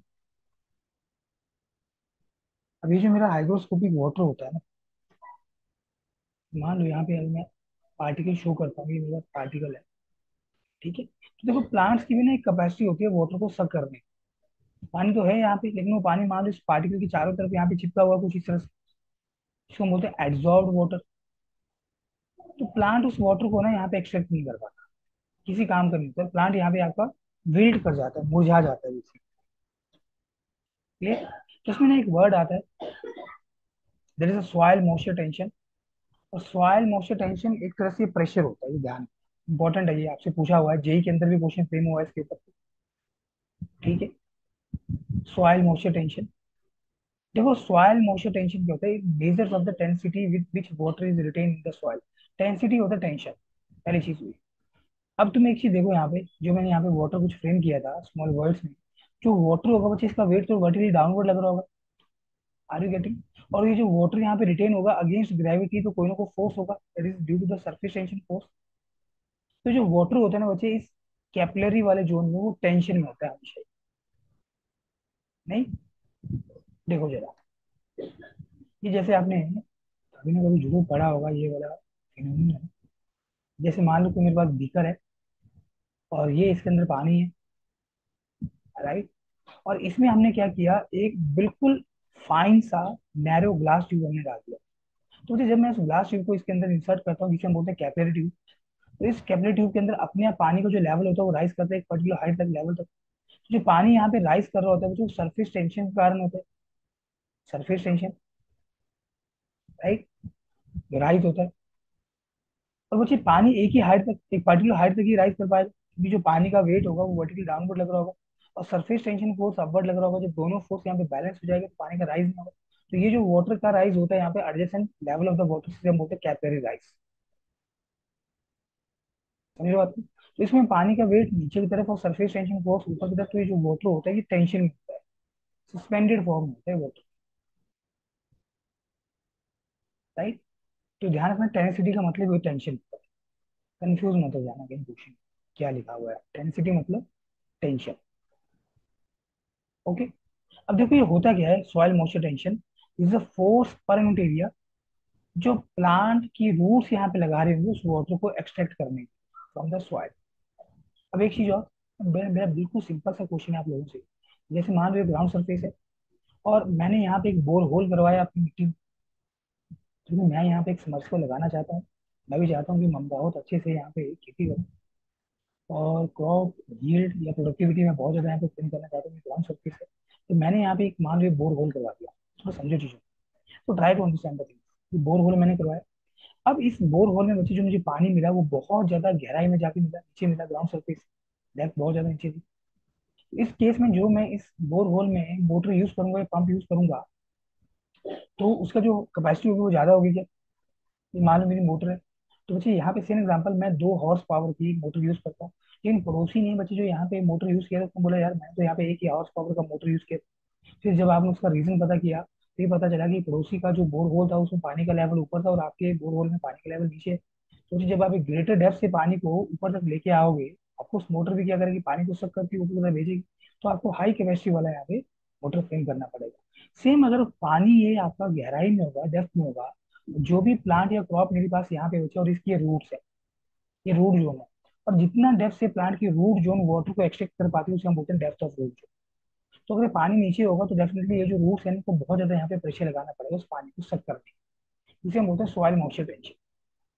ये लिखा हुआ है यहाँ पे देखो, force per unit area that must be exerted to extract the water from the soil is nothing but the soil moisture tension. और atmosphere, atmosphere ATM is nothing but atmosphere. तो एटमॉस्फेयर बच्चे प्रेशर का unit होता है, let me tell you. अब मेरे ख्याल से अगर इतना क्लियर है, तुमको सोचो अगर पानी का लेवल नीचे होगा तो मैं बोल सकता हूँ वाटर कंटेंट कम है या मॉइस्चर कंटेंट कम है। तो मॉइस्चर कंटेंट और ये जो आपका कैपिलरी पोटेंशियल बोल, कैपिलरी टेंशन बोल दो या सॉइल पुल बोल दो या सॉइल सक्शन बोल दो या सक्शन फोर्स बोल दो, it is inversely proportional to the moisture content. अगर मिट्टी में पानी कम होगा तो डेफिनेटली वो फोर्स ज्यादा लगाना पड़ेगा यूनिट एरिया के ऊपर, तो प्रेशर की वैल्यू बढ़ जाएगी। समझे बात को? Are you getting? अब देखो यहाँ पे जो ना क्वेश्चन पूछा हुआ था कि सॉइल मॉइस्चर टेंशन का वैल्यू बताओ परमानेंट विल्टिंग पॉइंट में कितना होता है, ये पेपर के अंदर फ्रेम किया हुआ क्वेश्चन था। अब तुम देख लो कि किस तरह के क्वेश्चन फ्रेम किए जा रहे हैं एग्जाम के अंदर। सॉइल मॉइस्चर टेंशन, एसएमटी में फ्रेम कर देते हैं इसको small abbreviation. Soil moisture tension बताओ, ये वर्ड आता है यहाँ पे परमानेंट विल्टिंग पॉइंट, ये क्या होता है ये देखते हैं। परमानेंट विल्टिंग पॉइंट, मुझे सॉइल में तो पानी होता है लेकिन जो प्लांट्स की रूट्स है ना, वो उस वाटर को एक्सट्रैक्ट नहीं कर पाते, राइट। तो परमानेंट विल्टिंग पॉइंट पे बचे जो प्लांट की रूट्स को प्रेशर लगाना पड़ता है वाटर को एक्सट्रैक्ट करने के लिए, वो 7 से लेके 32 एटमोसफियर है, राइट। ये क्वेश्चन अब देख लो, अब किस तरह का क्वेश्चन पूछा गया है। और मैं बता देता हूँ कि मोर देन 70% जो जनता होगी ना, वो डेफिनेटली क्वेश्चन को नहीं फ्रेम कर पाई। फिर 7 से लेके 32, 7 ATM is nothing but atmosphere. ये आपका एटीएम वो पैसे वाली मशीन नहीं है, ध्यान रखना, राइट। चलिए क्लियर होगा अगर इतना मेरे ख्याल से। अब तुम देख लो किस तरह के क्वेश्चन फ्रेम किए जा रहे हैं पेपर के अंदर, राइट। क्योंकि अगर तुम्हें पेपर निकालना है ना, तो तुम्हें सारी चीजों को पढ़ना पड़ेगा। और मैं एक चीज फिर से बोल देता हूँ कि जितने तुम प्रीवियस ईयर के क्वेश्चन लगाओगे you will get the idea. हाँ, अपनी वीडियो जरूर बंद करें बच्चे, क्योंकि मुझे यहाँ थोड़ा लिखने में दिक्कत होती है। Yes, thank you. Sir yes. Sir sir आप जो ये करवा रहे हो, इतना ही सफिशिएंट है या जो आपने रिकॉर्डेड ऑलरेडी डाल रखी है पोर्टल पर वो भी लगानी पड़ेगी? फिर से बोलो। सर आप जो ये करवा रहे हो इरिगेशन पे, हम्म। अ, इतना ही सफिशिएंट है या जो रिकॉर्डेड ऑलरेडी आपने पोर्टल पर डाल रखी है वो भी देखनी पड़ेगी? देखो, अगर आपको समय मिलता है तो आप गो थ्रू करो। मैं तो ये बोलता हूँ आप गो थ्रू करो, लेकिन मैं यहाँ पे कुछ भी नहीं छोड़ू। अभी जैसे ओके हम सर। बच्चे कुछ चीजें यहाँ पे रह जाएंगी, मैं ऐसा बोलता हूँ ये जो नोट्स है ना कंप्लीट इरिगेशन नहीं है, लेकिन फिर भी मैं कोशिश कर रहा हूँ कि एडिशनल चीजें मैं यहाँ पे फ्रेम करूँ। और जब मैं एमसीक्यू लगाऊंगा, मैं वैरायटी ऑफ टॉपिक्स उन एमसीक्यू में कवर करूंगा। समझ, अगर ओके आपके सर। पास टाइम की कमी है, टाइम नहीं है आपके पास, तो मैं बोलता हूँ कि जो चीजें मैं आपको फ्रेम कर रहा हूँ एटलीस्ट वो बहुत अच्छे से करके चले जाओ। मोर देन 90% आपका जो पर्पस है फुलफिल हो जाएगा। लेकिन आपके ओके पास सर। समय है और आप चाहते हो कि आपको पेपर अच्छे से क्रैक करना है, खासकर ए का पेपर। जे में तो कोई दिक्कत नहीं होती, जे में इससे बाहर कुछ नहीं आएगा, 99% मैं श्योरिटी देता हूँ। हाँ, ओके अगर आप सर। ए के एग्जाम की प्रिपरेशन की बात करते हो ना, तो हमें कुछ क्वेश्चन लगाने हैं, है ना। तो वो तुम्हें थोड़ा सा एडिशनल डाटा भी तुम्हें गो थ्रू करना पड़ेगा, मैं बोल देता हूँ। चलिए ओके बढ़ते सर, हैं आगे। Thank you. नेक्स्ट है सॉइल मॉइस्चर स्ट्रेस। तो सॉइल मॉइस्चर स्ट्रेस क्या होता है बच्चे? ये जो मेरा सॉइल मॉइस्चर टेंशन होता है, एक प्रेशर और होता है जिसे हम बोलते हैं ऑस्मोटिक प्रेशर, ये दोनों का सम होता है। बस इतनी इन्फॉर्मेशन काफी होगी आप लोगों के लिए, क्योंकि पेपर में इतने पूछता है, कोई हमें यूपीएससी का पेपर तो क्रैक नहीं करना है। इससे sum of the soil moisture tension and osmotic pressure, दो चीजें हैं, ऑस्मोटिक प्रेशर और soil moisture tension. Please remember this one, right. अच्छा, नेक्स्ट है यहाँ पे सैचुरेशन कैपेसिटी। अब आ रहे हैं यहाँ पे हम कुछ टर्म्स के साथ, सैचुरेशन कैपेसिटी, फील्ड कैपेसिटी और परमानेंट विल्टिंग पॉइंट। देखो, सैचुरेशन पहले मैं ये स्टेटमेंट रीड कर रहा हूँ, उसके बाद फिर मैं आपको बताता हूँ इनका मतलब क्या है। भाई मैं आपको यहाँ पे एक डायग्राम से शो करता हूँ चीजें। देखो, टोटल डब्ल्यूसी का मतलब है water content. Total water content of soil when all the pores या voids of the soils are filled with water. मतलब मिट्टी में जितने भी वॉइड्स हैं बचे, तो सारे के सारे वो पानी से भरे हुए हैं। उस वक्त जो भी वाटर कंटेंट होगा सॉइल का, उसे मैं बोलूंगा सैचुरेशन कैपेसिटी। मतलब लार्ज पोर्स में भी पानी है, स्मॉल पोर्स में भी पानी। और जब बच्चे सारे के सारे वर्ड्स पानी से भरे होंगे, तो सॉइल मॉइस्चर टेंशन को आप लेके चलोगे कि जीरो। मतलब पानी सॉइल की, सॉरी, जो प्लांट्स की रूट्स हैं उनको बहुत ही कम प्रेशर, ऐसा नहीं है प्रेशर नहीं लगाएंगे कि एकदम से पानी आ जाएगा, बहुत ही कम प्रेशर लगाना पड़ता है। तो जिसको क्या है, approximately equal to zero, not exactly equal to zero, ये अप्रोक्सीमेट का साइन है ऐसे, ठीक है। तो ध्यान रखना हमें। और दूसरा फील्ड कैपेसिटी क्या होता है, ये इंपॉर्टेंट है। और इसके ऊपर मैं सामना करता हूँ क्योंकि ये आपसे कैलकुलेट करवाता है, ये न्यूमेरिकल होगा इसके ऊपर जो बच्चे एक एग्जाम की प्रिपरेशन कर रहे हैं। तो फील्ड कैपेसिटी में बच्चे जो अगेंस्ट ग्रेविटी, ये ध्यान रखना, अगेंस्ट ग्रेविटी ये वर्ड इसको भूलना मत। अगेंस्ट ग्रेविटी सॉइल में जो मैक्सिमम वाटर रिटेन हो पाता है वो होता है फील्ड कैपेसिटी। मतलब कोई भी सॉइल अपनी वॉल्स में अगेंस्ट ग्रेविटी जितना वाटर को होल्ड करके रख पाती है, मतलब फील्ड कैपेसिटी। और इसमें ध्यान रखना, इसमें जो हमारे कैपिलरी पोर्स होते हैं ना, उनमें पानी होता है। Capillary pores are filled with the water, लेकिन जो नॉन कैपिलरी पोर्स होते हैं, नॉन कैपिलरी पोर्स कौन से हैं? जो लार्ज पोर्स होते हैं, बड़े बड़े जो वॉल्स हैं, लार्ज पोर्स। मुझे लार्ज पोर्स में तो पानी होगा नहीं, तो लार्ज पोर्स में क्या होगा? लार्ज पोर्स में होगी मुझे एयर। और ऐसी सॉइल जिसमें पानी भी है, हवा भी है और मिट्टी के सॉलिड पार्टिकल होंगे होंगे, उस तरह की सॉइल को हम बोलते हैं पार्शियली सैचुरेटेड सॉइल। ओके। अब जो सॉइल मॉइस्चर टेंशन का बच्चे यहाँ पे रेंज दिया हुआ है, वो है 1/10 से लेके 1/3 एटीएम तक। ये फील्ड कैपेसिटी पे है। ये भी आप चीजें फ्रेम करते हो अभी। तो पूछा गया था परमानेंट विल्टिंग पॉइंट, तो इसकी प्रोबेबिलिटी हाई है। ठीक है, अभी हम जीके पीएससी के लिए एक मोस्ट प्रोबेबल क्वेश्चंस का क्लास लेने वाले हैं, तो मैं चाहता हूँ कि जो पीपीएससी वाले बच्चे हैं वो जरूर उसको अटेंड करें। मोस्ट प्रोबेबल क्वेश्चंस पेपर में फ्रेम किए जा सकते हैं, राइट। तो ये आपका मोस्ट प्रोबेबल क्वेश्चन के अंदर बच्चे फ्रेम होगा ये क्वेश्चन कि सॉइल मॉइस्चर टेंशन बताओ वो कितना है यहाँ पे फील्ड कैपेसिटी वाले पॉइंट पे, right. Next permanent building point क्या होता है देखो।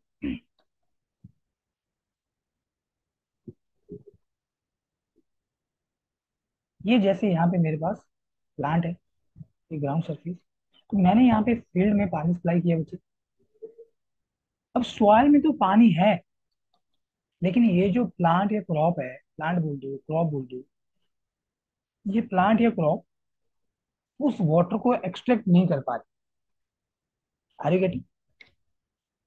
समझ रहे हो बात? मतलब मिट्टी में तो पानी है, लेकिन हमारा जो प्लांट है, ये जो क्रॉप है, वो उस वाटर को एक्सट्रैक्ट नहीं कर पा रहा, तो वो पानी किसी काम का नहीं है। तो इससे क्या होगा, धीरे धीरे जो मेरा प्लांट होगा वो विल्ट होना शुरू हो जाएगा, विल्ट मतलब सूखना।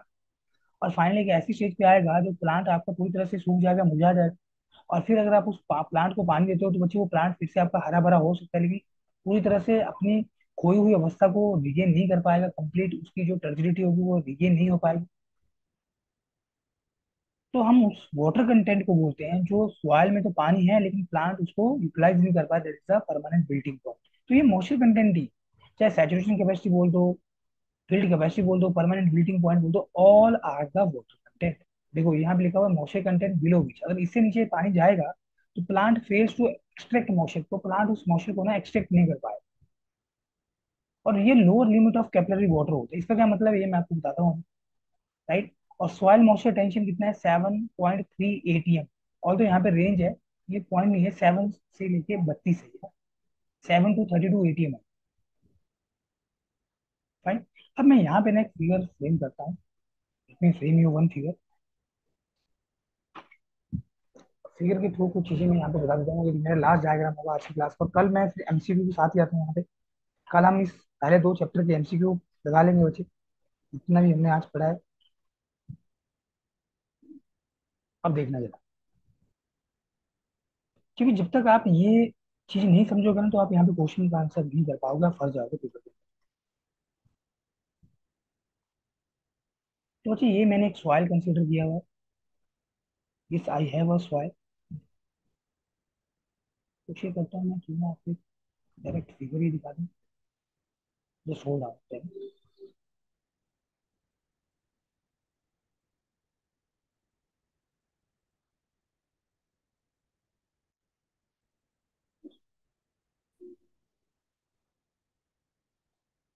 और मुझे कोई ऐसा फिगर मिलता है जिससे चीजें आपको बेहतरीन तरीके से फ्रेम हो जाए, तो let me show you. I have one figure, I think this I can use. देखो हम थोड़ा स्मार्टली काम करते हैं, और क्योंकि जब हम ऑनलाइन पढ़ रहे हैं तो हम इन चीज़ों का यूज करेंगे तो बेटर होगा। ये देखो, चलिए कोई बात नहीं, इसको ड्रैग करता हूँ, नीचे से गया फिर।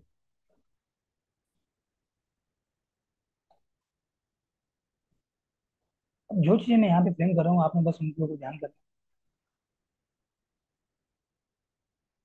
अभी देखना, तो बच्चे ये मेरा सॉइल है कोई, this I have a soil, क्योंकि पानी तो मिट्टी में ही होगा ना। ठीक है, ये सॉइल है।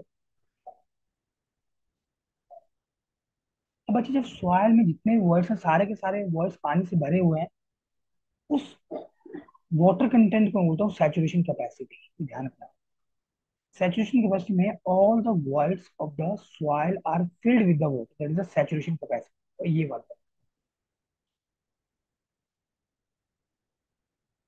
This is the saturation capacity, ये वाला टॉप वाला जो है, ओके। और यहाँ पे मेरा बच्चे ये फील्ड कैपेसिटी, ये वाला लेवल फील्ड कैपेसिटी का मतलब सॉइल अपने वॉइड्स में अगेंस्ट ग्रेविटी कितना वाटर होल्ड करके रख सकती है बच्चे, ये है फील्ड कैपेसिटी। इतना वाला जो रेड से कर दिया, इसको मैं बोलता हूँ फील्ड कैपेसिटी, राइट। अब बच्चे ये जो मेरा सैचुरेशन कैपेसिटी से लेके फील्ड कैपेसिटी तक, ये वाला जो मेरा वाटर है ना, ये इसे मैं बोलता हूँ यहाँ पे ग्रेविटेशनल वाटर, किसी काम का नहीं है। This is the gravitational water. ध्यान से सुनते रहना चीजों को जो मैं बोल रहा हूँ, ये भूल जाओ आप।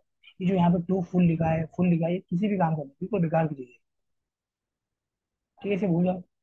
ये ब्लू लाइन को भूल जाओ, ये भी किसी चीज काम की नहीं है, राइट। अरे गटी, तो ये जो रेड वाली लाइन है, ये मेरी फील्ड कैपेसिटी वाली लाइन है, कि यहाँ से फील्ड कैपेसिटी यहाँ तक है बच्चे। और बच्चे यहाँ पे ना एक लेवल है सॉइल के अंदर, अगर पानी उस लेवल से नीचे आता है मतलब वो मॉइस्चर कंटेंट है, और उस लेवल से नीचे पानी जाता है, फिर यहाँ पे जो प्लांट्स है ना, वो उस वाटर को एक्सेप्ट नहीं कर पाएंगे, ये वाला। तो मैं यहाँ पे कलर चेंज कर रहा हूँ, मैं इसको ब्लू से कर देता हूँ। इसको बोला गया है परमानेंट विल्टिंग पॉइंट, जिसे मैं स्मॉल एब्रेविएशन में लिखता हूँ यहाँ पे PWP। सॉइल में बच्चे वाटर तो प्रेजेंट है, लेकिन प्लांट्स उस वाटर को एक्सेप्ट नहीं कर पाते, राइट। तो ये बच्चे जो परमानेंट विल्टिंग पॉइंट से लेके फील्ड कैपेसिटी तक ये वाला जो वाटर होता है, इसे मैं बोलता हूँ यहाँ पे this is the available water. इस वाटर को हम क्या बोलते हैं बच्चे? Available water. अच्छा, यहाँ पे इन्होंने क्या, मैनेजमेंट अलाउेबल डिप्रेशन। ठीक है, कोई बात नहीं, कोई काम करता हूँ। ये थोड़ा सा मैं चीजों को सही कर देता हूँ, क्योंकि ये एरो को तो मैं चेंज नहीं कर सकता यहाँ पे, छोड़ रहा हूँ।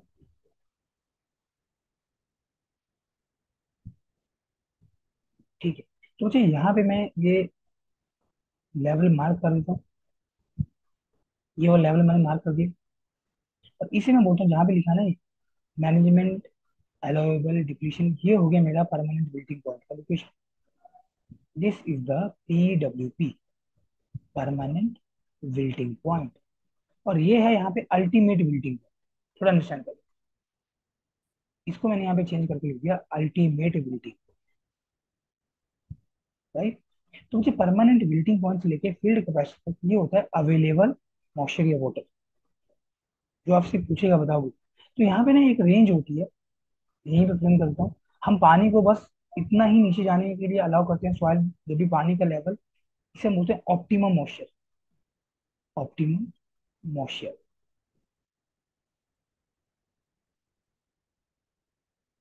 जब भी सॉइल में वाटर का लेवल इस लेवल तक पहुंचेगा, मुझे फिर से यहाँ पे पानी सप्लाई करना होता है। तो मुझे इसके ऊपर ये वाला जो मेरा टर्म है, इसको मैं बोलता हूँ रेडिली अवेलेबल मॉइस्चर, इतने वाला। ये रेडिली अवेलेबल मॉइस्चर हो गया बच्चे। और जो रेडिली अवेलेबल मॉइस्चर होता है बच्चे, ये आपका generally 75% of available moisture, 75% of available moisture. AM is the available moisture या available water, M for the moisture, कुछ भी नहीं, राइट। परमानेंट बिल्टिंग पॉइंट्स नीचे ही आपका अल्टीमेट बिल्टिंग पॉइंट होगा, तो ये बिल्टिंग कोफिशिएंट होता है, बिल्टिंग कोफिशिएंट नॉलेज के लिए इतना ज़्यादा इंपॉर्टेंट नहीं है, आगे बढ़ जाए। नीचे सवाल आपके यहाँ पे ड्राइव है, तो मान लीजिए सॉलिड नीचे सारा, राइट। अब जो बच्चे क्वेश्चन फ्रेम होता है ना, वो फील्ड कैपेसिटी के ऊपर आता है कि बताओ सॉइल सेफली अपने वॉइड्स में अगेंस्ट ग्रेविटी कितने वाटर को होल्ड करके रख सकते हैं। समझ रहे हो बात को? Are you getting? तो ये इसकी डेफिनेशन हमने गो थ्रू कर लिया बच्चे सारे। ठीक है, ये इसके कुछ फॉर्मूलेज हैं, इनको मैं गो थ्रू करूंगा नेक्स्ट क्लास के अंदर, लेकिन MCQ के थ्रू हम चलेंगे। तो आई होप आपको चीजें समझ में आई होगी। तो लेट मी नो